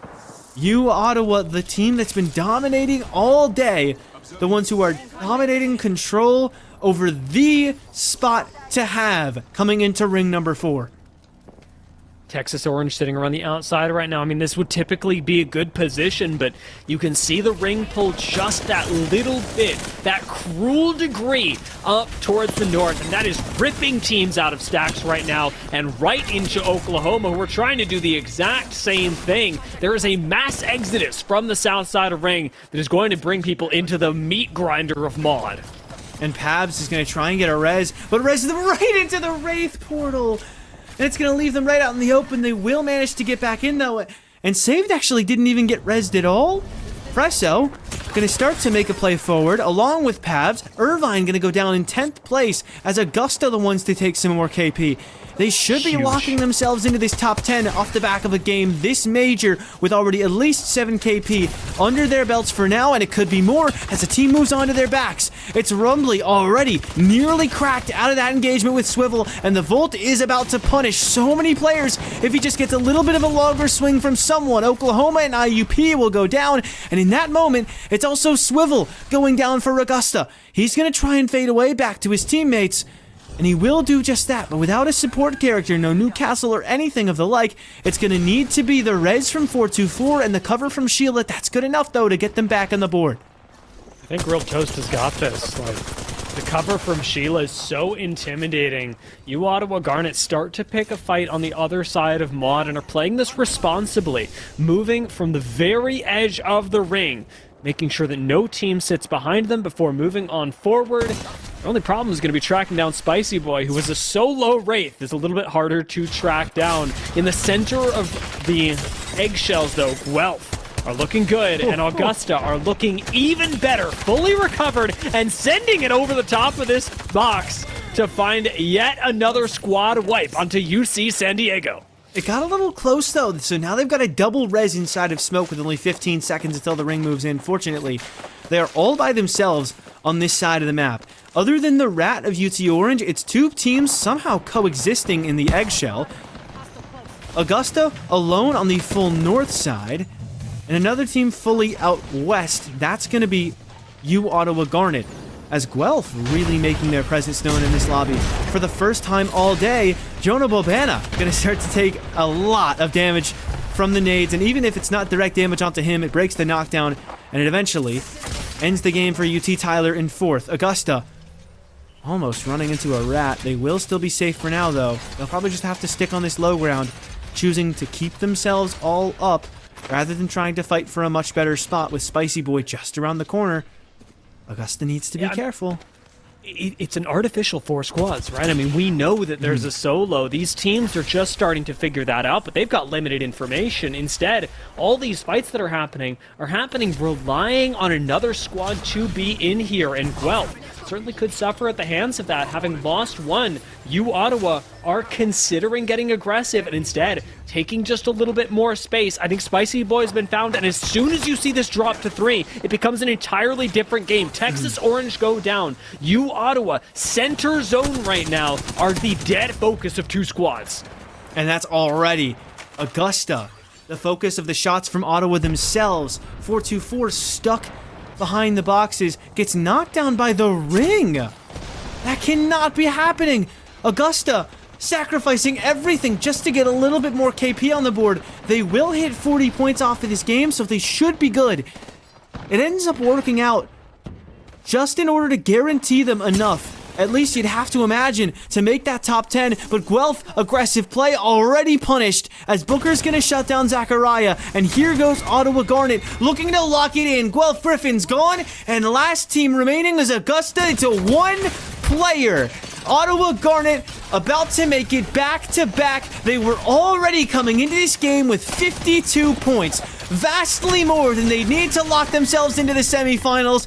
How about deep into the 70s, just for the sake of it? Ottawa Garnet showing everybody there is one best team in this lobby today. I mean, I'm going to hit you with a crisp GG after that game.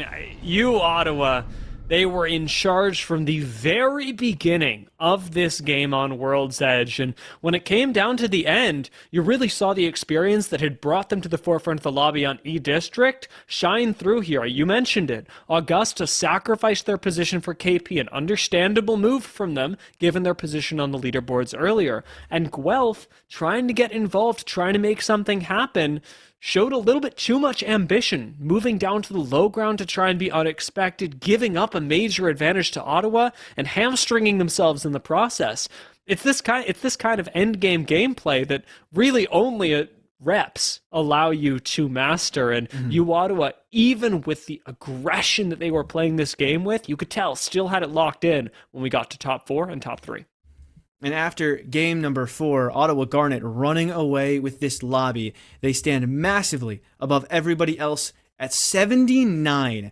And I'll tell you what, seeing you, Ottawa, pull away even further, that is exactly what these teams in the bottom 10 want. You want one team to take all the points away from everybody else in the lobby. Because if that many points are held that high up the leaderboard, that far away from 10th, that means there's even less points to go around for the rest of the lobby, which in turn means that threshold in 10th place is going to be lower and lower. After 4 games, that threshold is only 21, and we already see a number of teams within striking distance of it. Guelph, UT Tyler, and WVWC all within 4 points at least, so this could easily get very, very competitive.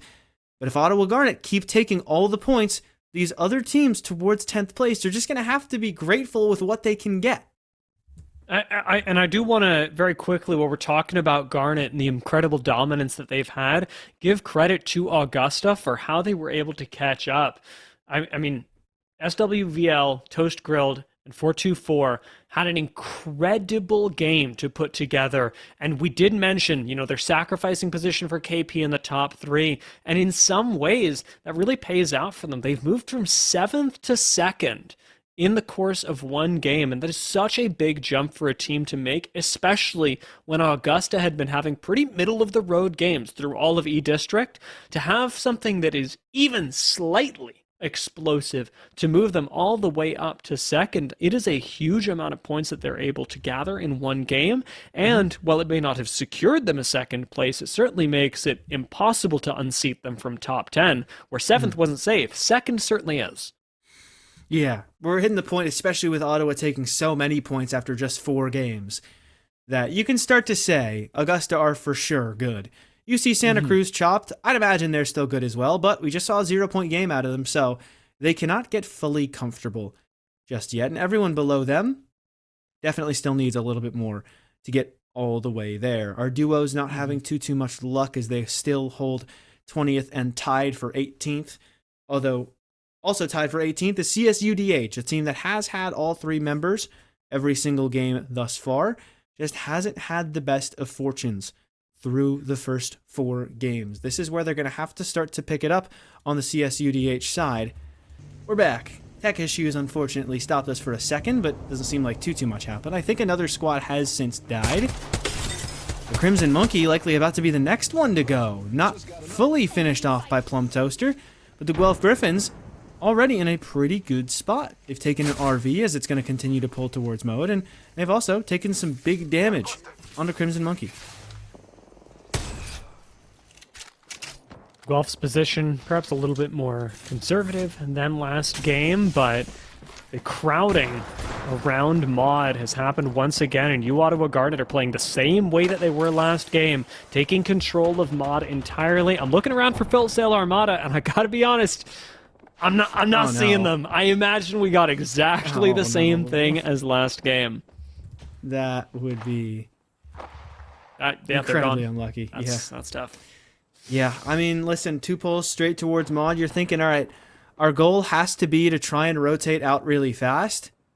And you can't rotate fast when you aren't supposed to rotate at all. Like, literally, there's no reason to leave Mod. You should just kind of chill. But Ottawa Garnet is going to run at you because they want the Mod, because they just won from that position. So you are stuck in a really awkward spot where you just kind of have to win a 3v3. And that's not the kind of team you're going to easily win a 3v3 against today. Still 16 teams left, so other than the first 4 to fall, We've still got plenty left, but look at where they're all at on the scoreboard.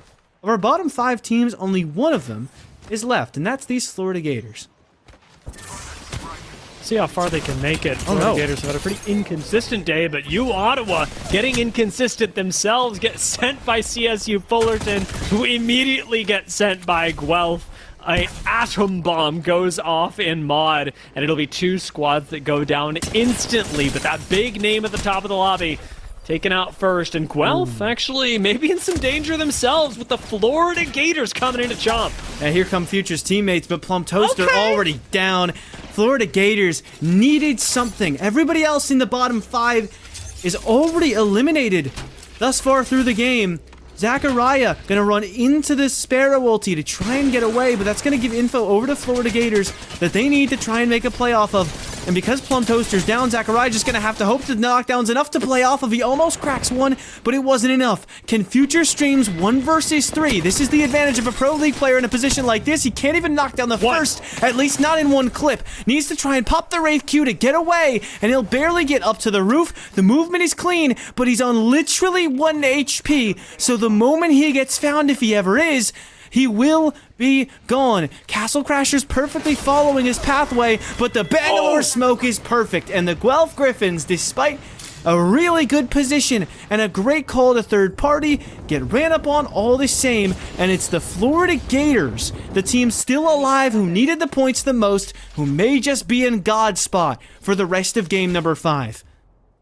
This could be a miracle game from Florida, and while I don't want to get ahead of myself, I can't help but feel my heart lift for them. I mean, the amount of teams, it was 3 squads now that got taken out at mod. They are completely alone in the center of the lobby, and now the game becomes not can Florida Gators third party at the right time, as they clearly just showed that they could, but how can they hold space effectively, especially as UC Irvine start to creep in. We're also going to have some attention being thrown in from the south, as West Virginia Wesleyan will be moving in around the same area through Dome, as yet another squad right ahead of them. This time running a lifeline, so as the legend pool continues to get narrowed, we are going to see some odd picks like this pop up here and there. Maybe the flavor of each team start to really show itself. In WVWC, one of those teams that needs a couple more points, starting to get desperate. You don't rock Sparrow Maggie into the game to go try and pick out God's spot and hold it the whole game. You pick it to try and get some kills on the board. That's what they're doing towards launch site. Only 1 player left on IUP. That's Bobibachine. And UT Tyler, yet another team, could definitely use a couple more points. On the outside looking in 12th place at the same point mark as WVWC. Coming in with an aggressive composition of their own with the Sparrow on board along with the Wraith. Not quite as aggressive as Sparrow Maggie, but they're certainly going to look for some kills, and it's Oklahoma that they've got to fight against to find them. Oklahoma running up from the hill, but it's saved in a bit of a cheeky spot, so he'll need to try and back away, but he's caught by the Sparrow ult for a little bit, actually just outside of the range on the other hand, so that Sparrow ult is misthrown. And now Oklahoma have the opportunity to maybe win this fight if UT Tyler are going to give it to them. They will do just that with Topher very low. Now Topher instantly gone. It's got to be more Sparrow ults to try and do something about this push coming forward, and it will chip down some rampart walls. But there's just not enough in it for Tyler. It just feels like there's nothing they can do. Getting walked down with less HP than everyone walking at them. Maybe they'll knock 1 or 2 to the ring. All that Jonah can do is try and live up on the height and maybe knock 1 or 2, but he won't be able to. Oklahoma left fragmented, but left alive, unlike UT Tyler, who go down in 12th. Houston Red are the big beneficiaries here, but even then, inside the zone, are going to have to go through the choke leading into Geyser as their selection at half HP and moving into the sight lines of, I'm sure, plenty of squads. Augusta Esports going to be one of them. Houston Red are far from safe. And they're going to send... looks like as they dip back into the zone. Oof. His teammates were running the other way. Did he think it was just 1 player left or something? I don't know if I love that call. If you maybe have an altar, maybe it would have made a little more sense. Altar's been banned for some time now, though. That's why I'm confused. As Houston Red are going to be 1 player less, and Oklahoma are going to be gifted another KP that gets them even closer to that threshold of just above 30 that they need to get to at least feel somewhat confident. I mean, well, it's not ideal. Duo is healing up. Oh, you know what? I was going to say relatively unnoticed, but Augusta know what's up. And this has gone from bad to worse, especially when we consider that in 20 seconds, Houston Red must move again and into another choke that Augusta, fully aware of the squad behind them, are going to be monitoring. We'll see how Houston Red approach this, as it will be a difficult rotate, but the game really is going to center around Mod, where Florida Gators now coexist with UC Irvine.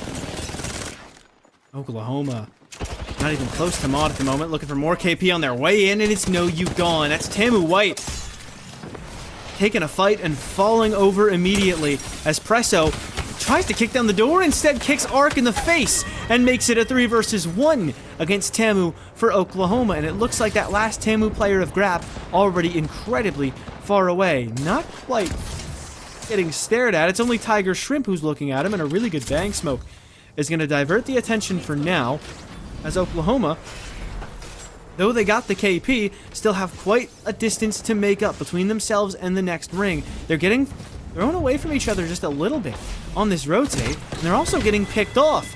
It's Alex able to get one for Houston Red just before going down. At least another point on the board for Houston coming out of this game, but Oklahoma very much not in a good spot. Yeah, I mean, it's awesome when you're able to pick up kills on the way in, but this ring, unfortunately, does just kill you. You can't exist on the outside for very long, and with Georgia Tech Navy now looking down on Presso, I hesitate to even say you can survive on the inside, like the expenditure of the Wraith Portal right now, as Presso is going to get out-angled and escorted further into the Dragon's Lair. No safety here. Oklahoma Esports will fall. Georgia Tech now have the opportunity to get back onto the high ground and continue with their game plan that actually looks pretty good from here. Having no ability to bunker down with the Newcastle, that being denied to almost every team this game. CSU Fullerton, still, well, we're running the Newcastle, is a bit difficult. But things like Bangalore maybe make holding on to spots a bit easier. 8 squads left, with Ring 4 still yet to close, still 30 seconds away from beginning to close. Reeks of sort of desperation for a lot of these teams to get some points on the board. Georgia Tech Navy end up picking out the perfect spot to watch, as a lot of those teams that were fighting really early walk right into their waiting arms. 3 KP on the board for them, and they're in a decent spot to continue to hold because the next ring is just in their neighborhood. Not quite on the cliffs that they were playing on earlier. They'll still be in a really good spot moving forward, so they've just about picked one of the best spots anybody has picked in this game, and they sure could use it, because they were coming into this match without that many points. They were in 14th coming in. What's really going to hurt a lot of squads here is the fact that this is a pretty wide open zone, and not a lot of teams have cover that lets you move. Newcastle can do this in a way, Bangalore can do this in a way. You'd really like to have something like Catalyst, like Wraith, to move from space to space, and I say really especially thinking of Catalyst, who has just been invaluable to so many squads who are able to get her into the late game. It's not prioritized in Octane Collegiate so far, and I think we're about to see that bite quite a few squads. Yeah, with the somewhat recent Watson buff, with the Rampart buff, with the Caustic buffs, over the past 6 months to a year even. You kind of forget about Catalyst, but she would be huge in a spot like this. As the Watson gen, not quite enough to stop the Bangalore missiles from coming down. Augusta, that will be enough to discourage them from trying to push forward and take a little bit more KP, as IUP Crimson still have that one last player up, Bobibachin. I'm wondering how long we stay at 7 squads given the shot we just got. 1 minute left on this ring close. Tiger Shrimp getting shot in the side. Georgia Tech Navy are not in a comfortable position, but it's survivable if they're able to fend off Augusta. Unfortunately, with this bang smoke, it's a little more difficult to do that. 360 gets to move right on up. Maggie Drill making things a little bit more difficult, but a shield bat just in time gets Augusta back to safety. And this truck is really all they have to hold on to. Everything else that Augusta do from here is extra credit. Keeping teams off your back, creating space, that's all amazing. Yeah. Staying alive inside the truck, yeah, is the minimum, and at the same time, that minimum is going to get you pretty far. Yeah, you can see what the thought process is for Augusta. You want to try and clear all that space that you can. You want to completely control the height. With all those teams walking in on low side, if you can discourage them from running near your van, you'll basically get a win for free. And it's good practice, even though by this point they are all well and truly locked in to the upper semifinals. It's definitely good practice for later on lobbies. Learning how to play that razor-thin balance between trying to hold a good spot and trying to hold an entire god spot and play for a win is the Kraber with a great land for DC the Sean. That is a big knock on the UCI. It's only Psycho left for this team, and he won't be long for the world. WVWC credited with some KP, and they're not going to get too much more, as the Maggie drill just going to do a little bit more ticks of damage before eventually he's finished off. Florida Gators, who desperately needed this, starting to piece together a good game. Not the best game in the world, but they've got a good spot with a Kraber, some KP already locked in, and damage onto Fishy. Now they've locked in a top 4 with Georgia Tech Navy going down. I mean, this... As much as I'm holding my breath, seeing them move up the leaderboard, Florida Gators could still do this in this game. Moving up to top 10 and holding onto it for game 6 is so much easier than needing to move up the leaderboard again in one final game. But Florida Gators need to take yet another pretty big chomp out of the lobby, as 4 squads remaining. You want to be surviving until at least top 2 and getting KP as Florida Gators, something that's really difficult with Augusta in your way on high ground. We had a really potent point last game about how 4 with 10 versus 3 with 9 plays completely differently. You cannot sacrifice your entire game just trying to kill the one remaining rat. You just gotta hope that he ends up choosing to grief somebody that isn't you. Could easily ruin a game here, though. That's Bobibichin trying to get every placement point he can for IUP Crimson, who, thanks to his efforts, have barely crossed that 10th place threshold at 26 points. Anything more he can get from here, not just extra credit like you'd said, but possibly could make the difference between upper semis and a lower bracket appearance early.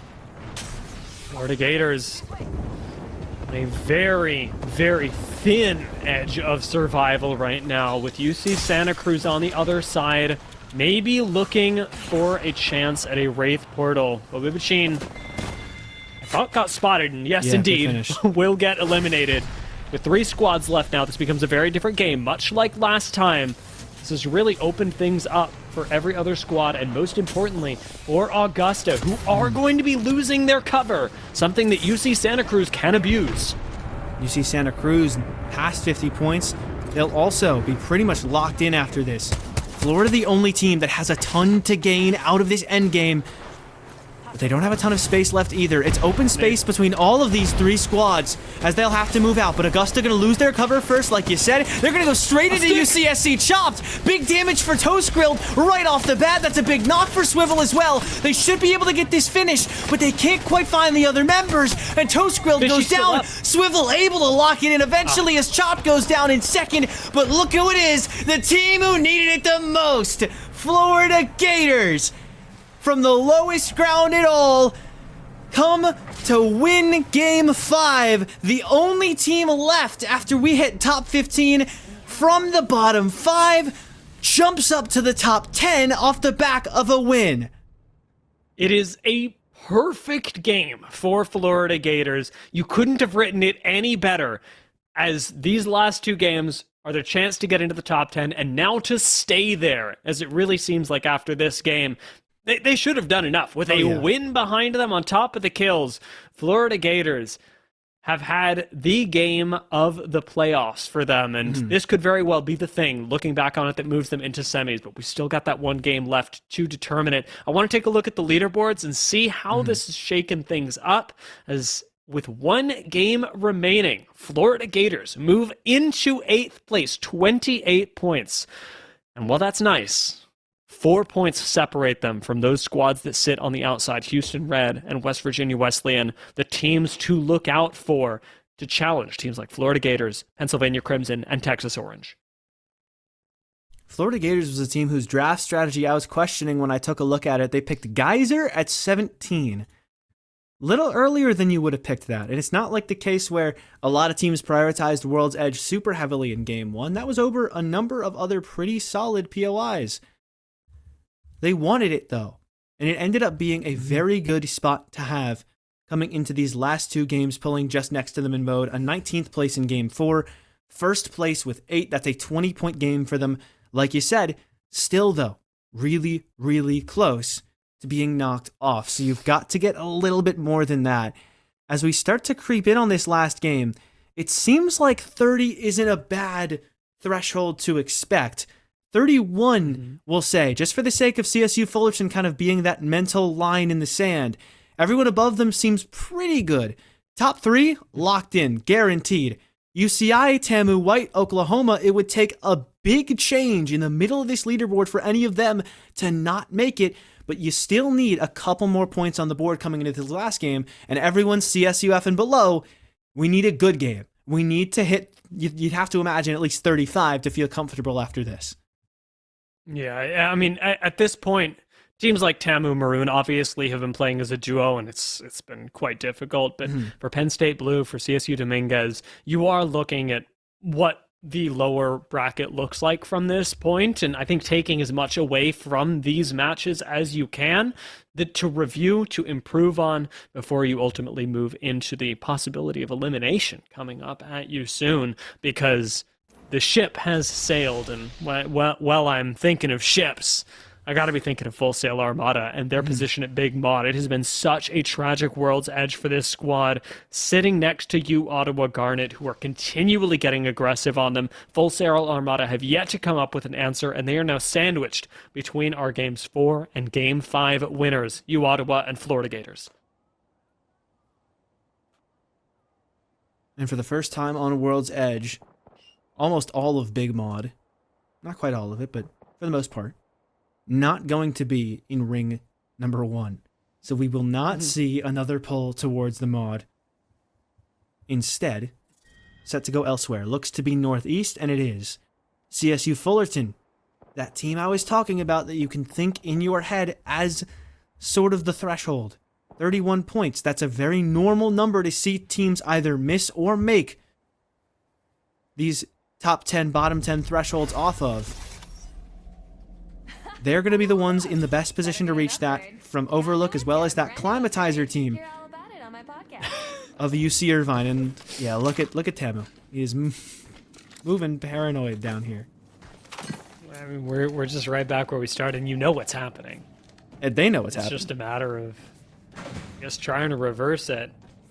Prowler's going to be called They're up. still trying to do Trial trials.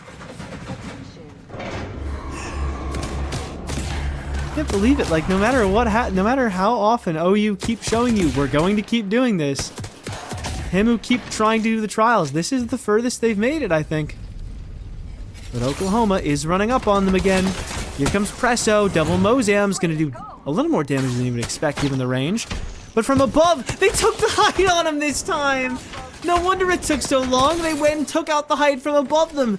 Saved will do big damage from there, but Pear was actually able to get the first knock. Pabizi's gone, and TAMU, for the first time, are really making this a contest. Presso is here by himself. If the wingman can do enough, there could be room for Nabber to come through and help his teammate. He will do just that, but the Maggie drill finishes him off. They got one more point than usual, but it's still TAMU Maroon down first as Guelph looking to try and lock things in. They're in a shaky spot coming into this game, and Future needs to do big work in this fight. Plum Toaster is still standing as well. That could be good to try and get a revive, but Full Sail Armada looking for it themselves. They won't find it, though. All they'll find is the wrong end of the R9 from Future. And Guelph keep themselves in it. Full Sail Armada, the first team guaranteed, or the second team guaranteed to be going to lowers. They'll be joining TAMU Maroon and soon to be 8 others in the lower bracket out of this lobby. I mean, man, it was tight, though. Guelph, that could have gone either way, but being thrown on the Pathfinder, Future Streams really does pull out some crazy one clips, and you feel bad for Full Sail, who finally managed to get out of Big Mod before being sent by U Ottawa, and immediately get sent by another squad who just needs that little bit of KP. Like you talked about, I expect to see Guelph doing this over and over because they need every point possible. they are right on the cusp of making it into the semis. 22 points for them. Need something significant on the board. But not crazy. It's not like your CSUDH where you need a nuke of a win to even have a shot. You can get a good placement, especially given that you've already found 3 kills. A pretty solid placement from here with a couple more along the way should be enough to lock you in. CSUDH themselves, though, stuck inside a Harvester. Yet to find that much through this set. Only 3 points up to this point, including 0 KP. They seem a little scared to fight. They have seemed that way all day, but eventually we've got to face our fears. Otherwise, we'll be facing off in the lower bracket. Damage low. Augusta, who have had a fantastic World's Edge.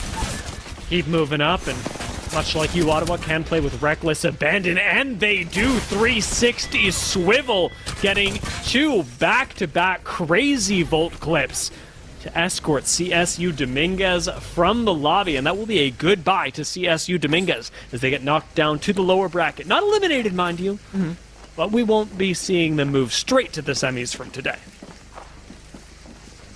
Not quite. Tough loss for CSUDH. One of our open team, one of our contenders teams. They were the 20th place team. For reference, top 20 teams and contenders got to this point in the bracket. They were able to get straight up into the uppers instead of having to make it to lowers through the play-in. And a pretty good run for them to even make it this far, given the low expectations, given that they were, technically speaking, the lowest placing team in any division to make it into the upper bracket, even getting through one round. It's a pretty good for them, but they're not going to outperform expectations here as they'll be stuck on the losing end. I didn't get to catch who the other team that died was as well. I believe I've only noticed 3 teams go down, so I think a 4th, depending on who that was, could have sent them home, and it is Penn State, the other duo. Our other duo. Sad. We're going to talk about this UT Tyler Revenant. Are we feeling that? Rev Lifeline. Someone's been through there. Someone needs kills. I mean, yeah, it's kind of going off, but at the same time, it makes me nervous in both a good and a bad way. I'm scared to fight it, and I'm scared to see teams pulling it out because it does mean there's some not only desperation, but also I'll say maybe recklessness involved in the game plan, as Revenant does tend to bring that out in everyone. You, Ottawa, maybe getting a bit reckless, do try and move on up to clear out another squad. Fishy in their sights, things could get a little bit rough. You, Ottawa, you get cut off by the Thermite, but with Plum Toaster first to fall, you're not going to be shut down here. No, sir. Yeah, Future and Zachariah trying to get away as Future's going to pop the Pathline grapple. Probably just tell Zachariah to see if he can delay them even a little bit. As Ottawa Garnet eventually going to be delayed not by Zachariah, not by anybody on Guelph, but instead by a third party showing their face as Future going to need to try and get away. Stuck inside a No Name. Without his teammate too close by, with Tamu White finding some KP towards Climatizer. It's Dude Man knocked and finished off. It looks like that's UC Irvine, the ones losing some players. UC Irvine in 4th place. You'd like to think they're good. 35 points by this point. Should be okay. I mean, I think that the concerning thing for UC Irvine is really not, for this game, whether they make it through this lobby, but the fact that this should be, on paper, a really good game for them. Yeah. They've got Climatizer, they've got a ring console, the ring's pulling up to them. It's less of an indicator of what's going to happen in this lobby, but more of just how much control they have over any game when stuff like this is happening to you in a lobby where you should be feeling really secure. And of course, that comes with a big caveat of, yes, gameplay has gotten unpredictable in the last couple of rounds. Yes, there's still a lot that you want to work on, but UC Irvine, who came into this game in 4th, should be able to do a lot more with that position. Especially if you can just outlive one more team, you'll get to 36. Should be pretty chill. It looks like more teams are going down. IUP gonna lose Bobibachine and Ever. That's 2 more players who are going out of the lobby. That's another team that's left as just a rat. IUP Crimson not in as good a spot as UC Irvine, who actually managed to full reset. So it looks like that last remaining Watson for UCI has given them all an opportunity at life once again. Same cannot be said for Future Streams. Same also cannot be said for IUP Crimson, at least not yet. Future is looking to get his teammates back on the board. And it looks like IUP Crimson going to have to think about if they even perceive that chance at getting a respawn as a possibility. West Virginia Wesleyan. Some teams pull out the Revenant. They're pulling out the Mirage for this game. And Jan Drake seems completely comfortable playing alongside a Mirage, as unfortunately they'll lose Applejacks in this 3v3, and now leave it all up to the big man himself. You Ottawa Garnet do go down, and Dean gets to res the rest of his team invisibly. Fantastic when you have a Mirage on your team, when you're able to get value out of it. When you're not, well, then you just have a Mirage on your team. He's there. The guy who's playing Mirage is probably having a lot of fun, though, so it's probably really good for the mental. That's much. True, that's true. Almost always true, but seems like they were able to get the reses off. Most of WVWC seems to be moving at a full pace as they'll start to get deeper and deeper towards the train tracks. This isn't quite pulling to Klima, but it doesn't seem to be pulling over to Overlook, as it looks like it could just be an end game towards that pair of rocks, the train tracks with those two train cars. Can be tough to navigate, especially since a lot of the spots that you will want in this ring are either going to get closed out like the buildings in Overlook, or aren't the best to take early because of the number of angles that you have onto you, unless you have something like a rampart, that being the train car. So it can be tough to get too fast, kind of incentivizing more fighting. Oklahoma, always happy to do some fighting on the edge. Real quick, I want to note that UC Irvine have made a full recovery. They've got everyone back into the game, and they've got Mythic Bin spawning on them.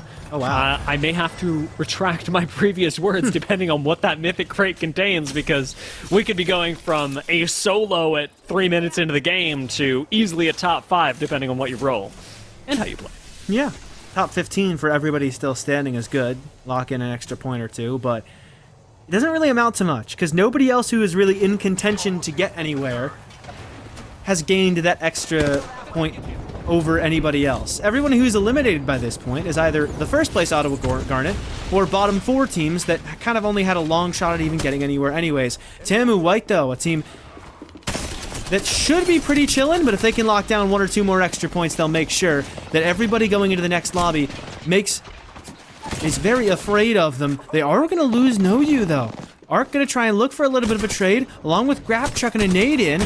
That's not really going to amount to much, as Jonkler ends up jumping away. That's the Revenant of the lobby, starting to find some early success for UT Tyler. Arc and Grap now have to run away from it. The Bang Smoke to try and enable this runaway, but their evacuation will not go as they had planned, as the Revenant of Jonkler could just wipe the squad himself. He leaves Grap on barely any HP, and how's about that for a statement? This is why we're bringing him into the game on World's Edge. Okay. I like where we're going. I like the momentum we are accumulating. We'll see how far they make it, as with Texas A&M being taken down, we will still be moving on to the semis. Texas Orange, very different story, sitting outside of the top 10 right now and fighting around the outside of this building, or rather, cart.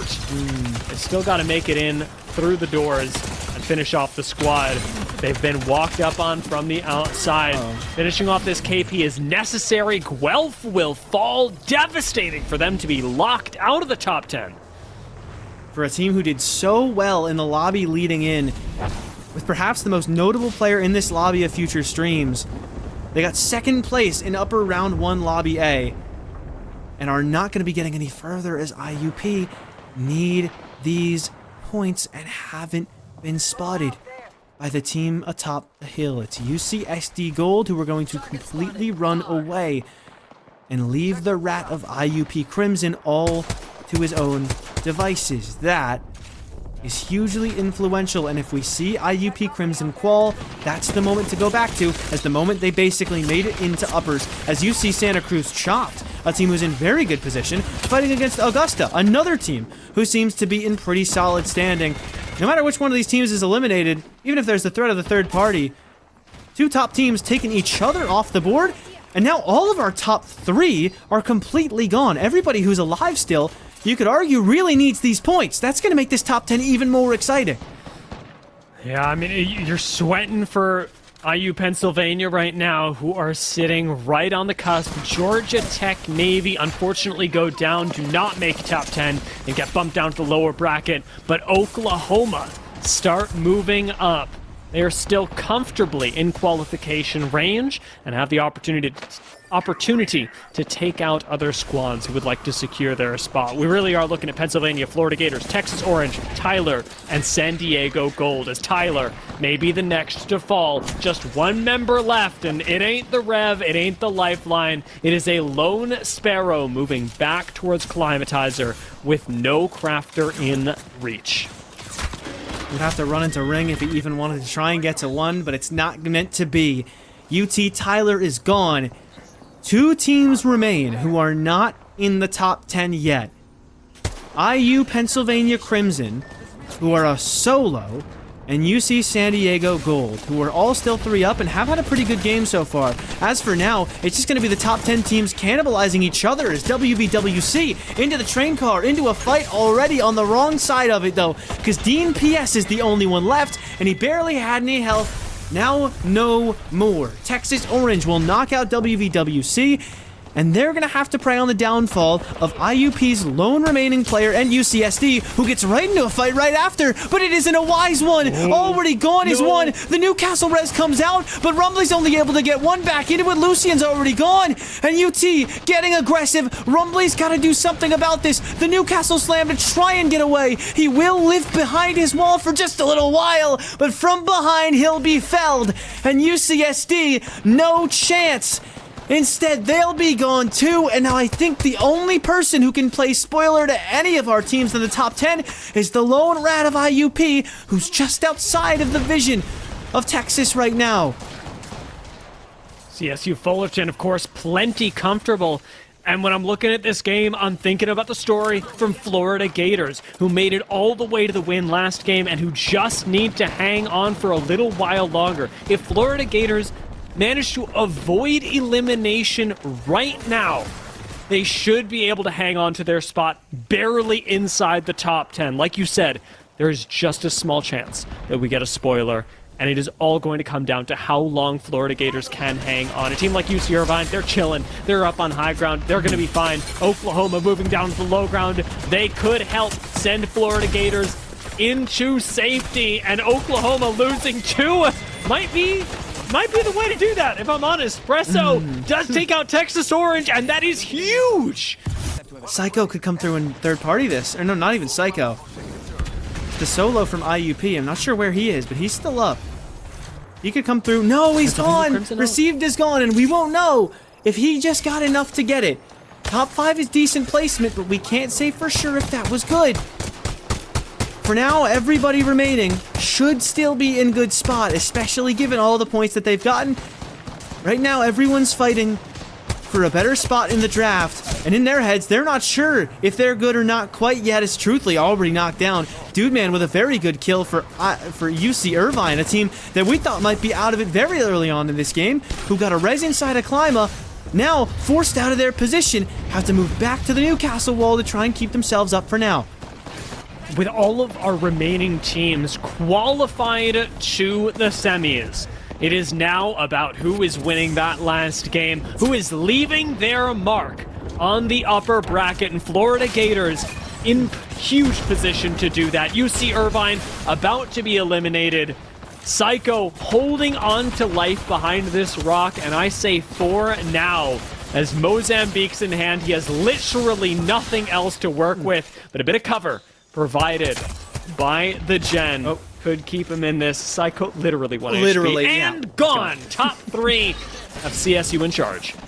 Oklahoma on the full ultimate low ground as well, but they're getting ran at, so UF is going to give them a chance in this fight, and Presso is going to take it and run with it, but Pabizi is gone next. Saved, looking to lock down whatever points he can. He at least finishes 1. He was convinced he might have needed it. Just guarantee yourself that bit of assurance, but they'll be fine. Florida should be moving on.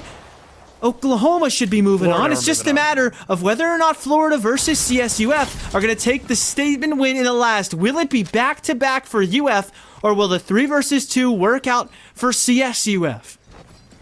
And just like we saw in the first game, CSUF are returning to this incredibly disciplined game. They hold on to high ground, even in the top 2 scenario, and rely on being able to take out Florida Gators on the way up. CSUF, they've got high ground. They've got everything. This is what won them the first game with a statement round. And for Florida Gators, if they want to win, I mean, I know they want to. If they have a chance at winning, it is going to have to be an explosive game that nobody expects, like we got in Game 5. A victory for both these teams, it certainly is, though, as Castle Crasher is going to go down. Florida Gators down to a solo, and it looks like CSUF, their discipline will separate them from the lobby once again.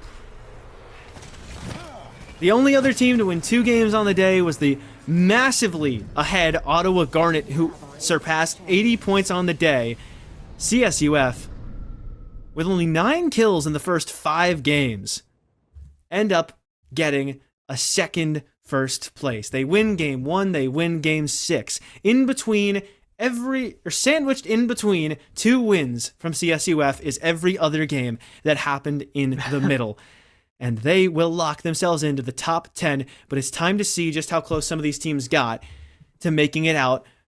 2 points was what separated the Rat of Received from IUP Crimson from the top 10. But instead, much like we thought, everybody who was alive at one point from the top 10 is still safe on the other end. WVWC get 32 points, and from that point on, everybody above them, Texas Orange, TAMU White, UCI, Florida, Oklahoma, CSUF, UCSC, Augusta, and of course, Ottawa Garnet, will be into the semifinals, while everybody else is going to the lower bracket. And hey, lower bracket is still a chance to make it to the semis. I do want to hearten all of you at home who may have tuned in hoping that your team, who ended up in bottom 10, would make it to the semis today. Well, we've just got more games for you. That's all we've got. They've just got more games to play because we've still got plenty of the playoffs left. And while the top 10 from today have qualified themselves into the semis directly, joining the rest of our top 20 from the Premier, now you've got another chance to make it through the lower round, and we still expect shakeups to continue happening throughout the course of the playoffs. We even got a few today, if I'm honest. Like, I really like the way that these bottom 10, or rather, the line for top 10 shook out in that final game, because IUP, they very nearly made it. 2 points. 2 points is heartbreaking. Especially when you know it was just one guy left towards the end, but it's not meant to be today for IUP. They and everybody else who finished with less than 30 points sent to the lower bracket, but like you said, not going home just yet. We've got another stream coming tomorrow with more action following through that lower bracket as it develops. You may see some of the teams from today in that lobby as well, but until tomorrow, we will be saying goodnight. Thank you so much for tuning in. Thank you to Corsair and Scuff for helping make this broadcast possible. And like I said, thank you so much for you for watching this stream. We hope you had a wonderful time, and join us again tomorrow to see which teams will continue on in the playoffs and who will have their playoff hopes completely dashed. It's going to be tomorrow, same time. Make sure you're there. We will see you then. Thank you so much.